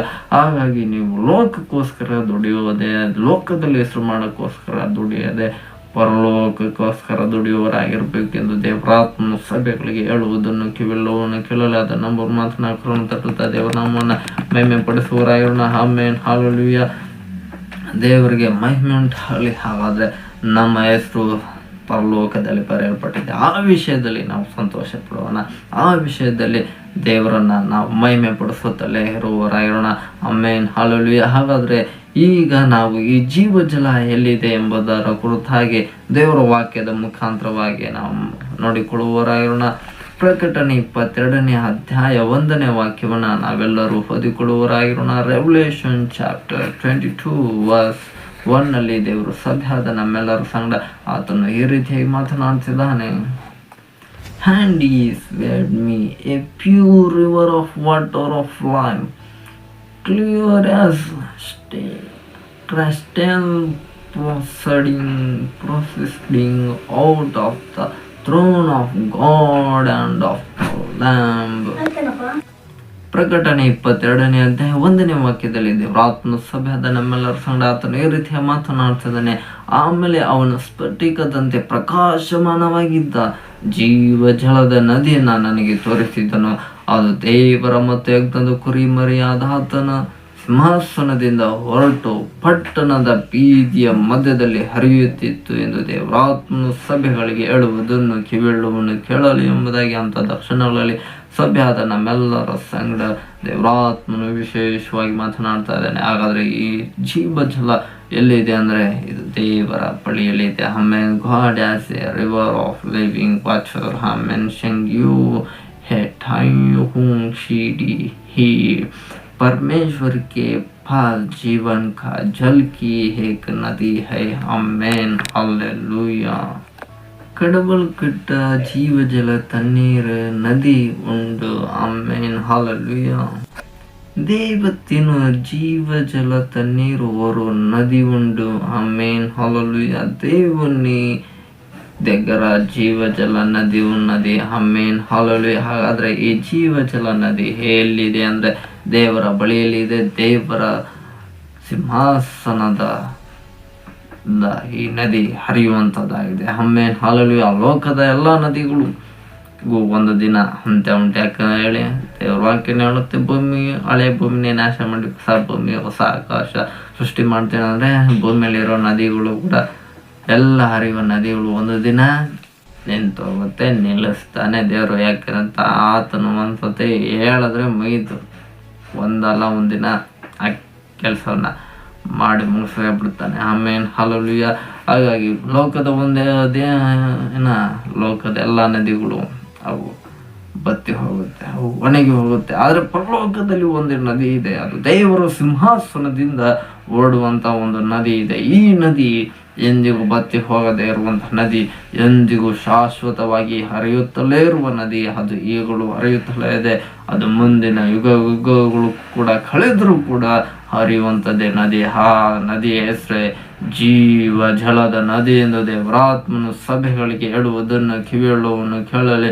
ಈ ನದಿ ಹೇಗಿದೆ ಅಂದ್ರೆ ಸ್ಫಟಿಕದಂತೆ ಪ್ರಕಾಶಮಾನವಾಗಿದೆ. Amen, hallelujah. ಶುದ್ಧ ಬಂಗಾರಕ್ಕಿಂತಲೂ ಸ್ಪಷ್ಟವಾಗಿ ಕ್ಲಿಯರ್ ಆಗಿ ಕಾಣುವಂತ ನದಿ, ಅದು ಪರಲೋಕದಲ್ಲಿ ಇರುವಂತ ಜೀವ ಜಲದ ನದಿಯಾಗಿದೆ. Amen, hallelujah. ಈ ನದಿಯನ್ನ ನಾವು ಅತಿ ಶೀಘ್ರದಲ್ಲೇ ಸಭೆಯಾದ ಎಲ್ಲ ದೇವ ಜನರು ನೋಡುವಂತ ಕೃಪೆಯ ಭಾಗ್ಯವನ್ನ ದೇವರು ದಯಪಾಲಿಸ್ತಾನೆ. ಅದು ಯಾವ್ದ್ರ ಮುಖಾಂತರ ಯೇಸು ಕ್ರಿಸ್ತನ ರಹಸ್ಯ ಬರಣ ಇವತ್ತೇ ಬಂದ್ರೆ ಇವತ್ತೇ ಅಲ್ಲಿ ಹೋಗಿ ನೋಡ್ಬೋದು. Amen, hallelujah. ಅಥವಾ ಅದು ಮುಂದಿನ ಯಾವ ದಿನಗಳಲ್ಲಿ ಬರುತ್ತೋ ತಂದೆ ಆ ದೇವ್ರಿಗೆ ಮಾತ್ರ ಗೊತ್ತಂತ ಯೇಸು ಕ್ರಿಸ್ತನ ಹೇಳ್ಬಿಟ್ಟಿದ್ದಾನೆ. ಹಂಗಾಗಿ ಆ ದಿನ ಬರೋವರೆಗೂ ನಾನು ನೀವು ಎಲ್ಲರೂ ಕೂಡ ಕಾಯ್ತಾ ಇರಬೇಕು. ಆ ದಿನ ನಾವು ಖಂಡಿತವಾಗಿ ಫೇಸ್ ಟು ಫೇಸ್ ಆ ಜೀವ ಜಲದ ನದಿಯನ್ನು ನೋಡಬಹುದು, ಆ ನೀರನ್ನು ಕುಡಿಯಲಬಹುದು. Amen, hallelujah. ನಮ್ಮ ದೇವರು ನಮ್ಮ ಸಂಗಡ ಹಾಗೆ ಇರುವವನಾಗಿರ್ತಾನೆ. ಆತನು ನಿನಗೆ ಎಷ್ಟು ನೀರು ಬೇಕಾದ್ರೂ ಕುಡ್ಕೊಳ್ಳೋ ಅಂತ ದೇವ್ರು ಬಿಡ್ಬೋದು. ಆಮೇನ್, ಆ ಟೈಮನ್ನು ಕುಡ್ಕೊಳ್ಬೋದು. ಆಮೇನ್, ಹಲ್ಲೆಲೂಯಾ. ದೇವರಿಗೆ ಮಹಿಮೆ ಉಂಟಾಗಲಿ. ಹಾಗಾಗಿ ಜೀವ ಜಲದ ನದಿ ಇದು ದೇವರ ಸಿಂಹಾಸನದಿಂದ ಓಡುವಂಥ ನದಿಯಾಗಿದೆ. ಈ ನದಿ ಶಾಶ್ವತವಾಗಿ ಹರಿಯುತ್ತಲೇ ಇರುತ್ತೆ. ಈ ನದಿ ಶಾಶ್ವತವಾಗಿ ಪ್ರತಿಯೊಬ್ಬರಿಗೂ ಕೂಡ ಜೀವ ಜಲವನ್ನು ಕೊಡುವಂಥದ್ದಾಗಿದೆ. Amen, hallelujah. ಹಾಗಾಗಿ ನಾವು ಸಾಯೋದ್ರೊಳಗೆ ಯೇಸುವನ ನಂಬಿದ ಗುಂಪಿನಲ್ಲಿರಬೇಕು. Amen, hallelujah. ಯೇಸುವನ್ನ ನಂಬದೇ ಇರೋರು ಈ ಜೀವ ಜಲದ ನದಿ ಅಂತೂ ನೋಡೋದೇ ಇಲ್ಲ. ಅವ್ರಿಗೆ ನೋಡೋ ಭಾಗ್ಯನೂ ಕೂಡ ದೇವ್ರಿಗೆ ಕ್ಯಾನ್ಸಲ್ ಮಾಡಿಬಿಟ್ಟಿದ್ದಾನೆ. ಹಾಗಾಗಿ ನಂಬದೇ ಇರೋರು ಕೂಡ ಈ ಜೀವ ಜಲದ ನದಿ ನೋಡೋಕೆ ಸಾಧ್ಯನೇ ಇಲ್ಲ. ನಂಬುವವರು ಮಾತ್ರ ಪರಲೋಕದ ಸಾಮ್ರಾಜ್ಯದಲ್ಲಿ ಕಾಲಿಡೋದಕ್ಕೆ ದೇವ್ರ ಪರ್ಮಿಷನ್ ಕೊಡ್ತಾನೆ. ಹಾಗಾಗಿ ನಾವು ಅದ್ರೊಳಗಡೆ ಕಾಲಿಡ್ಬೋದು, ಹೋಗಿ ಆ ನದಿಯನ್ನು ನೋಡ್ಬೋದು, ಹೋಗಿ ಆ ನೀರನ್ನು ಕೂಡ ನಾವು ಕುಡಿಯಬಹುದು. ಅದು ದೇವರು ತನ್ನ ಮಕ್ಕಳಿಗೆ ಕೊಡುವಂತ ಸೌಭಾಗ್ಯವಾಗಿದೆ. ಅದನ್ನು ನಂಬೋರು ಮಾತ್ರ ನಾವು ಕರನ್ನು ತಟ್ಟುತ್ತಾ ದೇವರ ನಾಮವನ್ನು ಮಹಿಮೆ ಪಡಿಸುವವರಾಗೋಣ. ಎಂತ ಅದ್ಭುತ ದೇವರು ನಮ್ಮ ದೇವರು. Amen, hallelujah. ಆತನು ಮಾತ್ರ ನದಿಯ ನೀರನ್ನು ಕುಡ್ಕೊಂಡು ಆರಾಮಾಗಿಯೂ ಇರ್ಬೋದಾಗಿತ್ತು. ಮಕ್ಕಳಾದ ನಮಗೂ ನಿಮಗೂ ಏನು ಪಾಪಗಳಾದ ನಮಗೂ ನಿಮಗೂ ಕೊಡದೇನೂ ಕೂಡ ದೇವರು ಇರ್ಬೋದಾಗಿತ್ತು. ಆದರೆ ದೇವರು ಹಾಗೆ ಮಾಡಲಿಲ್ಲ. ತನ್ನನ್ನು ನಂಬುವ ಪ್ರತಿಯೊಬ್ಬರು ಕೂಡ ನಾನು ಕೊಡುವಂಥ ನೀರನ್ನು ಅವರು ಕೂಡ ಕುಡೀಲಿ, ನನ್ನ ಮಕ್ಕಳು ಕೂಡ ಕುಡಿಯಲಿ ಎಂಬುದಾಗಿ ದೇವರು ಎಂಥ ಒಳ್ಳೆಯ ತಂದೆ ನಮ್ಮ ದೇವರು. Amen, hallelujah. ಹಾಗಾಗಿ ನಮ್ಮ ದೇವರ ಪ್ರೀತಿಯನ್ನು ವರ್ಣಿಸಲು ಲೋಕದ ಯಾವ ಮಾತುಗಳು ಪದಗಳು ಕೂಡ ಸಾಲದು. Amen, hallelujah. ದೇವರು ಅದಕ್ಕೆ ಹೇಳೋದು, ದೇವರು ಲೋಕದ ಮೇಲೆ ಎಷ್ಟೋ ಪ್ರೀತಿಯನ್ನುಂಟು ತನ್ನ ಮಗನ ಕೊಟ್ಟನು. ಆಮೇನ್, ಸುಮ್ಮನೆ ಕೊಡಲಿಲ್ಲ. ಒಂದಿನ ನಾನು ನನ್ನ ಮಕ್ಕಳೊಟ್ಟಿಗೆ ಎಲ್ಲರ ಜೊತೆಗೆ ಜೀವ ಜಲವನ್ನು ಕುಡಿಯೋಣ, ಜೀವ ಜಲದ ರೊಟ್ಟಿಯನ್ನು ತಿನ್ನೋಣ ಎಂಬುದಾಗಿ ದೇವರು ಒಂದು ದೊಡ್ಡ ಔತಣವನ್ನು ಪರಲೋಕದಲ್ಲಿ ನನಗೂ ನಿನಗಾಗಿ ಸಿದ್ಧಪಡಿಸಿ ಆತನ ಕಾಯ್ತಿದ್ದಾನೆ. ಈ ಸಭೆ ಕೃಪೆಯ ಸಭೆ ಆದ ನಾವೆಲ್ಲರೂ ಆತನ ರಹಸ್ಯ ಬರೋಣಕ್ಕಾಗಿ ಕಾಯ್ತಿದ್ದೇವ. ನಾವೆದುರು ನೋಡ್ತಾ ಇದ್ದೇವ ಆತನ ಸಾಮ್ರಾಜ್ಯದಲ್ಲಿ ಹೋಗುವುದಕ್ಕೆ ಹಾತೊರಿತಾ ಇದ್ದೇವ, ಅಥವಾ ಲೋಕದಲ್ಲಿ ಇನ್ನೂ ದುಡ್ಡು ಮಾಡೋಣ, ಇನ್ನೂ ಮನೆ ಕಟ್ಟೋಣ, ಅಥವಾ ಲೋಕದ ವಸ್ತುಗಳನ್ನ ತೊಗೊಳೋಣ, ಲೋಕದಲ್ಲಿ ಬೈಕ್ ತೊಗೊಳೋಣ, ಕಾರ್ ತೊಗೊಳೋಣ, ಇಲ್ಲ ವರ್ಲ್ಡ್ ಟ್ರಿಪ್ಗೆ ಹೋಗೋಣ, ಅಥವಾ ದೇಶ ವಿದೇಶಗಳಿಗೂ ಸುತ್ತಾಡೋಣ ಎಂಬುದೇ ಲೋಕಕ್ಕೋಸ್ಕರ ಸಿದ್ಧತೆಯನ್ನು ಮಾಡ್ಕೊತಾ ಇದ್ದೀವಿ ಹೊರತು ಪರಲೋಕದ ದೇವರನ್ನ ನೋಡೋಣ, ಪರಲೋಕ ರಾಜ್ಯದಲ್ಲಿ ಜೀವ ಜಲದ ನೀರನ್ನು ಕುಡಿಯೋದಕ್ಕೆ ಸಿದ್ಧರಾಗಿರೋಣ, ಪರಲೋಕದ ದೇವರನ್ನ ಮಾತನಾಡಿಸಲು ನಾವು ಸಿದ್ಧರಾಗೋಣ ಎಂಬುದಾಗಿ ನಮ್ಮಲ್ಲಿ ಅನೇಕರಿಗೆ ಈ ಆಲೋಚನೆನೇ ಬರಲ್ಲ ಬಿಡ್ರಿ. ಆಮೇಲೆ ಹಾಲಲ್ಲಿ ಯಾಕೆ ಅಲ್ಲಿ ಅವ್ರು ಅಷ್ಟು ಬಿಸಿ ಪ್ರೇಯರ್ಗೆ ಬಂದಿದ್ದೀರಾ ಅಂತ ಕೇಳಿದ್ರೆ ಇಲ್ಲ, ಆ ದಿನ ನಾವು ಫುಲ್ ಬಿಸಿ ಇದ್ವಿ, ಕೆಲಸದಲ್ಲಿ ಬಿಸಿ ವರ್ಕ್, ಬೋಟಿ ಟೈಮ್ ಎಲ್ಲ ಮಾಡ್ಕೊಂಡು ಇದ್ಬಿಟ್ವಿ, ಹಾಗೆ ಬರೋಕ್ಕಾಗಲಿಲ್ಲ ಅಂತ ಹೇಳ್ತಾರೆ. ಹಂಗೆ ಬಂದ್ರಕ್ಕಾಗಿಲ್ಲ ಅಂತಂದರೆ ರಹಸ್ಯ ಬಣ್ಣ ಬಂದರೆ ಏನು ಮಾಡ್ತೀರಾ, ದೇವರೇ ನಿಮ್ಮನ್ನು ಕಾಪಾಡಬೇಕು ಅಷ್ಟೇ, ಇನ್ನು ಬೇರೆ ಆಪ್ಷನ್ನೇ ಅಲ್ಲಿ ಇರೋಲ್ಲ. ಆಮೇಲೆ ದೇವ್ರ ಜೊತೆ ಇದ್ದರೆ ಎತ್ತಲ್ಪಡ್ತೀರಾ, ದೇವ್ರ ಜೊತೆ ಇಲ್ಲ ಅಂದರೆ ಬಿಡಲ್ಪಡ್ತೀರಾ. ಬಿಡಲ್ಪಟ್ರೆ ಇನ್ನು ಉಪದ್ರವ ಕಾಲದಲ್ಲಿ 7 ವರ್ಷ ಇಟ್ಟೊಬ್ಬದಕ್ಕೆ ಬಿಟ್ಬಿಡ್ತಾನೆ. ರೊಕ್ಕದ ಇರಬೇಕು ಅಂದರೆ ದೇವರು ನಿಮ್ಮನ್ನು ಕೂಡ ರುಬ್ತಾ ಇರ್ತಾನೆ, ಅಷ್ಟೇ ಕತೆ. ಆಮೇಲೆ ಆದರೆ ದೇವರ ರಹಸ್ಯ ಬಣ್ಣ 7 ವರ್ಷದ ಉಪದ್ರವ ಕಾಲಕ್ಕಿಂತ ಮುಂಚೆ ದೇವ್ರ ಸಭೆ ಆತ ನನಗೆ ಇಟ್ಟಿದ್ದಾನೆ. ಆಮೇನ್ ಹಾಲೆಲೂಯಾ. ಅದೆಂಥ ಕಠಿಣವಾದ ಪರಿಸ್ಥಿತಿ ಇರುತ್ತೋ ಅದಕ್ಕಿಂತ ಮುಂಚೆ ಎಲ್ಲ ಗೊತ್ತಿಲ್ಲ ದೇವರು. ಆದ್ರೆ ಎಲ್ಲ ಕಠಿಣವಾದ ಪರಿಸ್ಥಿತಿಗಳಲ್ಲೂ ಸಭೆ ಅದನ್ನು ಬದುಕಿಸಿದ್ದಾನೆ, ಉಳಿಸಿದ್ದಾನೆ. ಇನ್ನು ಮುಂದೆ ಕೂಡ ಆತನು ನಮ್ಮ ನಡೆಸಲು ಶಕ್ತನಾಗಿದ್ದಾನೆ. ಯಾರ್ಯಾರು ಆತನಿಗೋಸ್ಕರ ಸಿದ್ಧರಾಗಿರುತ್ತಾರೋ ಅವರೆಲ್ಲರೂ ಎತ್ತಲ್ಪಟ್ಟಾಗಿ ಪರಲೋಕದ ಸಾಮ್ರಾಜ್ಯದಲ್ಲಿ ದೇವರು ಸಭೆ ನಮ್ಮೆಲ್ಲರಿಗೋಸ್ಕರ ಸಿದ್ಧಪಡಿಸಿರುವಂಥ ಈ ಸ್ಫಟಿಕವಾದಂಥ ಜೀವ ಜಲದ ನದಿಯನ್ನು ನಾವು ಕಣ್ಣಾರೆ ನೋಡುವಂಥ ಕೃಪೆಯ ಭಾಗ್ಯವನ್ನು ಸಭೆ ನನಗೂ ನಿನಗೂ ಆತನು ಕೊಟ್ಟಿದ್ದವನಾಗಿದ್ದಾನೆ. ಇದನ್ನು ನಾವು ಕಣ್ಣಾರೆ ನೋಡುವಂತಹ ಭಾಗ್ಯದಲ್ಲಿ ನಾವು ಸೇರುವವರಾಗಿರೋಣ. ಆ ಜೀವ ಜಲದ ನೀರನ್ನು ಕುಡಿದು ದೇವರೊಟ್ಟಿಗೆ ನಾವು ಶಾಶ್ವತವಾಗಿ ಬದುಕೋಣ. ದೇವರನ್ನ ಶಾಶ್ವತವಾಗಿ ಆರಾಧನೆ ಮಾಡುವ ಗುಂಪಿನಲ್ಲಿ ಸಭೆಯಾದ ನಾನು ನೀನು ಸೇರುವವರಾಗಿರೋಣ. ನಾವು ಕರ್ತನನ್ನು ಮಹಿಮೆ ಪಡಿಸುತ್ತಾ ಆತನನ್ನ ಸಾಮ್ರಾಜ್ಯದಲ್ಲಿ ಇರೋಣ. ಆತನನ್ನ ಘನಪಡಿಸುತ್ತಾ ಆತನೊಂದಿಗೆ ಜೀವಿಸುವವರಾಗಿರೋಣ. ಕರ್ತನಿಗೆ ಮಹಿಮೆ ಸಲ್ಲಿಸುತ್ತಲೇ ನಾವು ಆತನನ್ನು ಮಹಿಮೆ ಪಡಿಸುವವರಾಗಿರೋಣ. ದೇವರು ಅಂಥವ್ರಿಗೆ ಏನು ಕೊಡ್ತಾನೆ? ಈ ದಿನ ಜೀವ ಜಲವನ್ನು ಕೊಡ್ತಾನೆ. Living water God is give that every people to God is plus for you, plus for the church, plus for the believers. ಆಮೇನ್ ಹಾಲೆಲೂಯಾ. ಆತನು ಎಲ್ಲರನ್ನ ಸಭೆಯ ಎಲ್ಲ ವಿಶ್ವಾಸಿಗಳನ್ನು ಆಶೀರ್ವಾದ ಖಂಡಿತವಾಗಿ ಮಾಡ್ತಾನೆ. ಆ ಜೀವ ಜಲವನ್ನು ಕುಡಿಯುವುದಕ್ಕೆ ಸಿದ್ಧರಾಗಿರೋಣ. ನಾವು ಕರ್ತನನ್ನು ಎದುರು ನೋಡುತ್ತಾ ದೇವರು ಕೊಟ್ಟಂತೆ ವಾಕ್ಯಕ್ಕೆ ಸ್ತೋತ್ರವನ್ನು ಸಲ್ಲಿಸುತ್ತಾ ನಾವು ಕಡೆಯದಾಗಿ ನಾವೆಲ್ಲರೂ ಪ್ರಾರ್ಥನೆಯನ್ನು ಮಾಡಿಕೊಳ್ಳೋಣ. ಮಹಾಪರಿಶುದ್ಧನಾದ ದೇವರ ಸಭೆಯನ್ನು ಪ್ರೀತಿಸಿ, ಸಭೆ ಎಲ್ಲ ಜನರನ್ನು ಪ್ರೀತಿಸಿ, ದೇವರೇ ಕೃಪೆಯ ಸಭೆ ಆದ ನಮ್ಮೆಲ್ಲರಿಗೂ ನೀನು ಪರಲೋಕದಲ್ಲಿ ಆ ಜೀವ ಜಲವನ್ನು ಸೃಷ್ಟಿ ಮಾಡಿ ಇಟ್ಟಿರುವುದಕ್ಕಾಗಿ ಸ್ತೋತ್ರ. ಆ ಜೀವ ಜಲವು ನೀನೇ ಆಗಿರುವುದಕ್ಕಾಗಿಯೂ ಸ್ತೋತ್ರ. ದೇವರೇ ನಿನ್ನನ್ನು ಕುಡಿಯುವಂತೆ ನಮ್ಮನ್ನು ಆಶೀರ್ವಾದ ಮಾಡಿದ್ದಕ್ಕಾಗಿ ನಾವು ನಿಮಗೆ ಸ್ತೋತ್ರವನ್ನು ಸಲ್ಲಿಸುವವರಾಗಿದ್ದೇವೆ. ದೇವರೇ ನಿನ್ನ ರಕ್ತವೇ ನಿಜವಾದ ಪಾನವು ಎಂಬುದಾಗಿ ನೀನು ಮಾತನಾಡಿದ್ದಕ್ಕಾಗಿ ಸ್ತೋತ್ರ. ಹೌದು ದೇವರೇ, ನಿನ್ನ ಪಾತ್ರೆಯಲ್ಲಿ ನಾವು ಪಾನ ಮಾಡುವಾಗೆಲ್ಲ ಆ ಜೀವ ಜಲವನ್ನು ನೆನೆಸಿಕೊಳ್ಳುತ್ತಾ ಪಾನ ಮಾಡುವಂತೆ ನೀನು ನಮ್ಮನ್ನು ಆಶೀರ್ವಾದ ಮಾಡಿ ಇದುವರೆಗೂ ನಡೆಸಿದ್ದಿ. ಇನ್ನು ಮುಂದೆಯೂ ಸಭೆಯ ಪ್ರತಿಯೊಬ್ಬೊಬ್ಬರನ್ನ ಸಭೆಯನ್ನು ನೀನು ನಡೆಸು ಎಂದು ನಾವು ಪ್ರಾರ್ಥನೆಯನ್ನು ಮಾಡ್ತಾ ಇದ್ದೇವೆ. ದೇವರೇ, ನಿನ್ನನ್ನು ನಂಬುವವರಿಗೆ ಆ ಜೀವ ಜಲವನ್ನು ಕೊಡ್ತೀನಿ ಎಂಬ ವಾಗ್ದಾನ ಮಾಡಿದ್ದೆ. ಇಲ್ಲಿರುವ ಎಲ್ಲರೂ ನೀನು ನಂಬಿದರು ಅಂಥವ್ರಿಗೆ ನಿನ್ನ ಜೀವ ಜಲದಲ್ಲಿ ಬಾಧ್ಯತೆಯನ್ನು ಹೊಂದತಕ್ಕಂತೆ ನೀನು ಆಶೀರ್ವದಿಸು. ನಿನ್ನನ್ನು ನಂಬದೇ ಇರುವವರ ನಂಬತಕ್ಕಂತೆ ದೇವರಾತ್ಮನ ನೀನು ಕಾರ್ಯವನ್ನು ಮಾಡು. ಅವರ ಜೀವಿತಗಳನ್ನು ನೀನು ಬದಲಾಯಿಸು. ಅವರ ಆತ್ಮಿಕ ಕಣ್ಣುಗಳನ್ನು, ಹೃದಯಗಳನ್ನು ತೆರೆಯ ಮಾಡು. ನಿನ್ನ ವಾಕ್ಯಗಳು ಅವರಲ್ಲಿ ಕಾರ್ಯವನ್ನು ಸಾಧಿಸಲಿ. ಅದು ನಿನ್ನಲ್ಲಿ ಬರತಕ್ಕಂತೆ ಆತ್ಮಗಳ ಚಲನೆ ವಲನೆ ಎಲ್ಲವುಗಳ ಮೇಲೆ ದೇವರೇ ನಿನ್ನ ಕಾಸ್ತವು ಚಲಿಸಲಿ. ಅವರು ನಿನ್ನ ಜೀವ ಜಲದ ಕಡೆಗೆ ದೇವರೇ ಬರತಕ್ಕಂತೆ ಕಾರ್ಯವನ್ನು ದೇವರಾತ್ಮನೆ ನೀನು ಅವರ ಜೀವಿತದಲ್ಲಿ ಉಂಟು ಮಾಡಿ ನಡೆಸು ಎಂದು ನಾವು ಪ್ರಾರ್ಥಿಸ್ತೇವೆ. ಎಲ್ಲ ಅವರ ಅಡೆತಡೆಗಳನ್ನು ನೀಗಿಸು ಎಂದು ನಾವು ಪ್ರಾರ್ಥಿಸ್ತೇವೆ. ಅವರ ಕಷ್ಟಗಳಿಂದ ಅವರನ್ನು ತಪ್ಪಿಸಿ ನಡೆಸು ಎಂದು ನಾವು ಪ್ರಾರ್ಥಿಸ್ತೇವೆ. ದೇವರೇ, ನೀನು ಕೊಡುವಂಥ ನೀರನ್ನು ಕುಡಿಯುವ ಗುಂಪಿನಲ್ಲಿ ನಾವು ಇರುವಂಥ ಆಶೀರ್ವದಿಸುವ ಪರಿಸರ ಯಾಜಕರ ಹಾಗೆ ದೇವರೇ ನೀರನ್ನು ವ್ಯರ್ಥಗೊಳಿಸುವವರಾಗದೆ, ನೀರನ್ನು ತಿರಸ್ಕರಿಸದೆ ಆ ಜೀವ ಜಲವನ್ನು ದೇವರೇ ಅದು ನೀನಾಗಿದೆ. ನಿನ್ನನ್ನು ತಿರಸ್ಕರಿಸದೆ, ನಿನ್ನ ಮಾತುಗಳನ್ನು ತಿರಸ್ಕರಿಸದೆ, ನಿನ್ನ ಮಾತಿಗೆ ನಾವು ವಿಧೇಯರಾಗಿ ನಡೆಯುತ್ತಾ ನೀನು ಕುಡಿಯುವಂಥ ನೀರನ್ನು, ಜೀವ ಜಲವಾದ ನೀರನ್ನು ಕುಡಿದು ನಿನ್ನ ರಾಜ್ಯವನ್ನು ಪ್ರವೇಶಿಸುವಂತೆ ನಮ್ಮನ್ನು ಆಶೀರ್ವದಿಸಿ ನೀನು ನಡೆಸಪ್ಪ. ಅದಕ್ಕಾಗಿ ನಿಮಗೆ ಸ್ತೋತ್ರವನ್ನು ಸಲ್ಲಿಸ್ತೇವೆ. ದೇವರೇ, ಆ ಜೀವ ಜಲವನ್ನು ನಾವು ನಿನ್ನ ಪರಲೋಕದಲ್ಲಿ ಕುಡಿಯತಕ್ಕಂತೆ ಆಶೀರ್ವದಿಸಿ ನಡೆಸು. ಪರಲೋಕದಲ್ಲಿ ಕುಡಿಯುವಂಥ ಗುಂಪಿನಲ್ಲಿ ಕೃಪೆಯ ಸಭೆಯಾದ ನಾವೆಲ್ಲರೂ ಇರುವಂತೆ ನಮ್ಮನ್ನು ನಿಂತನ ಆಶೀರ್ವದಿಸು, ನಡೆಸು. ಅದಕ್ಕೆ ಬಾಧ್ಯರನ್ನಾಗಿ ನಮ್ಮನ್ನು, ನಮ್ಮ ಕುಟುಂಬಗಳನ್ನು, ಸಭೆಯನ್ನು ನೀನು ಆಶೀರ್ವದಿಸಿ ನಡೆಸು ಎಂದು ನಾವು ಪ್ರಾರ್ಥಿಸ್ತೇವೆ. ಅದಕ್ಕೆ ತಡೆಯಾಗಿ ಸಭೆಯಲ್ಲಿ ಅಥವಾ ವಿಶ್ವಾಸಿಗಳಲ್ಲಿ ಯಾರಾದ್ರೂ ತಡೆಯ ವಿಷಯಗಳು ಇರುವುದಾದರೆ ಆ ತಡೆಯ ಎಲ್ಲ ವಿಷಯಗಳನ್ನು ನಾವು ಮಾರ್ಪಡಿಸುವುದೇ ಅಸಾಧ್ಯವಾದದ್ದನ್ನೆಲ್ಲ ಸಾಧ್ಯಗೊಳಿಸುವ ನಮ್ಮ ದೇವರೇ ನೀವು ಸಾಧ್ಯಪಡಿಸುವ. ಅದರೆಲ್ಲ ಮಹಿಮೆ ಘನತೆಗಳು ನಿನಗೆ ಮಾತ್ರವೇ ಸಲ್ಲಲಿ. ಇಂತಹ ಅದ್ಭುತವಾದ ವಾಕ್ಯದ ಮುಖಾಂತರವಾಗಿ ನೀನು ಮಾತನಾಡಿದ್ದಕ್ಕಾಗಿ ನಾವು ನಿಮಗೆ ಸ್ತೋತ್ರಗಳನ್ನು ಸಲ್ಲಿಸುತ್ತೇವೆ. ನಿನ್ನ ಆ ಜೀವ ಜಲದಕ್ಕೆ ನಾವು ಬಾಧ್ಯರಾಗತಕ್ಕಂಥ ಆಶೀರ್ವದಿಸಿ ನಡೆಸಬೇಕೆಂದು ಯೇಸುವಿನ ಹೆಸರಿನಲ್ಲಿ ಎಲ್ಲವನ್ನು ಪ್ರಾರ್ಥಿಸಿ ಬಿಡುತ್ತಿದ್ದೀವಿ. ತಂದೆಯಾದ ದೇವರೇ, ಆಮೇಲೆ ನಮ್ಮ ತಂದೆಯ ದೇವರ ಪ್ರೀತಿಕರ್ತನಾದ ಯೇಸು ಕ್ರಿಸ್ತನ ಕೃಪೆ ಪವಿತ್ರ ಆತ್ಮನ ನೆನಪಿಗೆ ನಿನಗೂ ಸದಾ ಕಾಲವು ಯೇಸುವಿನ ರಹಸ್ಯ ಬಣ ಬರೋವರೆಗೂ ಸಭೆ ಆದ ನಮ್ಮೆಲ್ಲರ ಸಂಗಡವು ಇರಲಿ. Amen amen amen. God bless you all.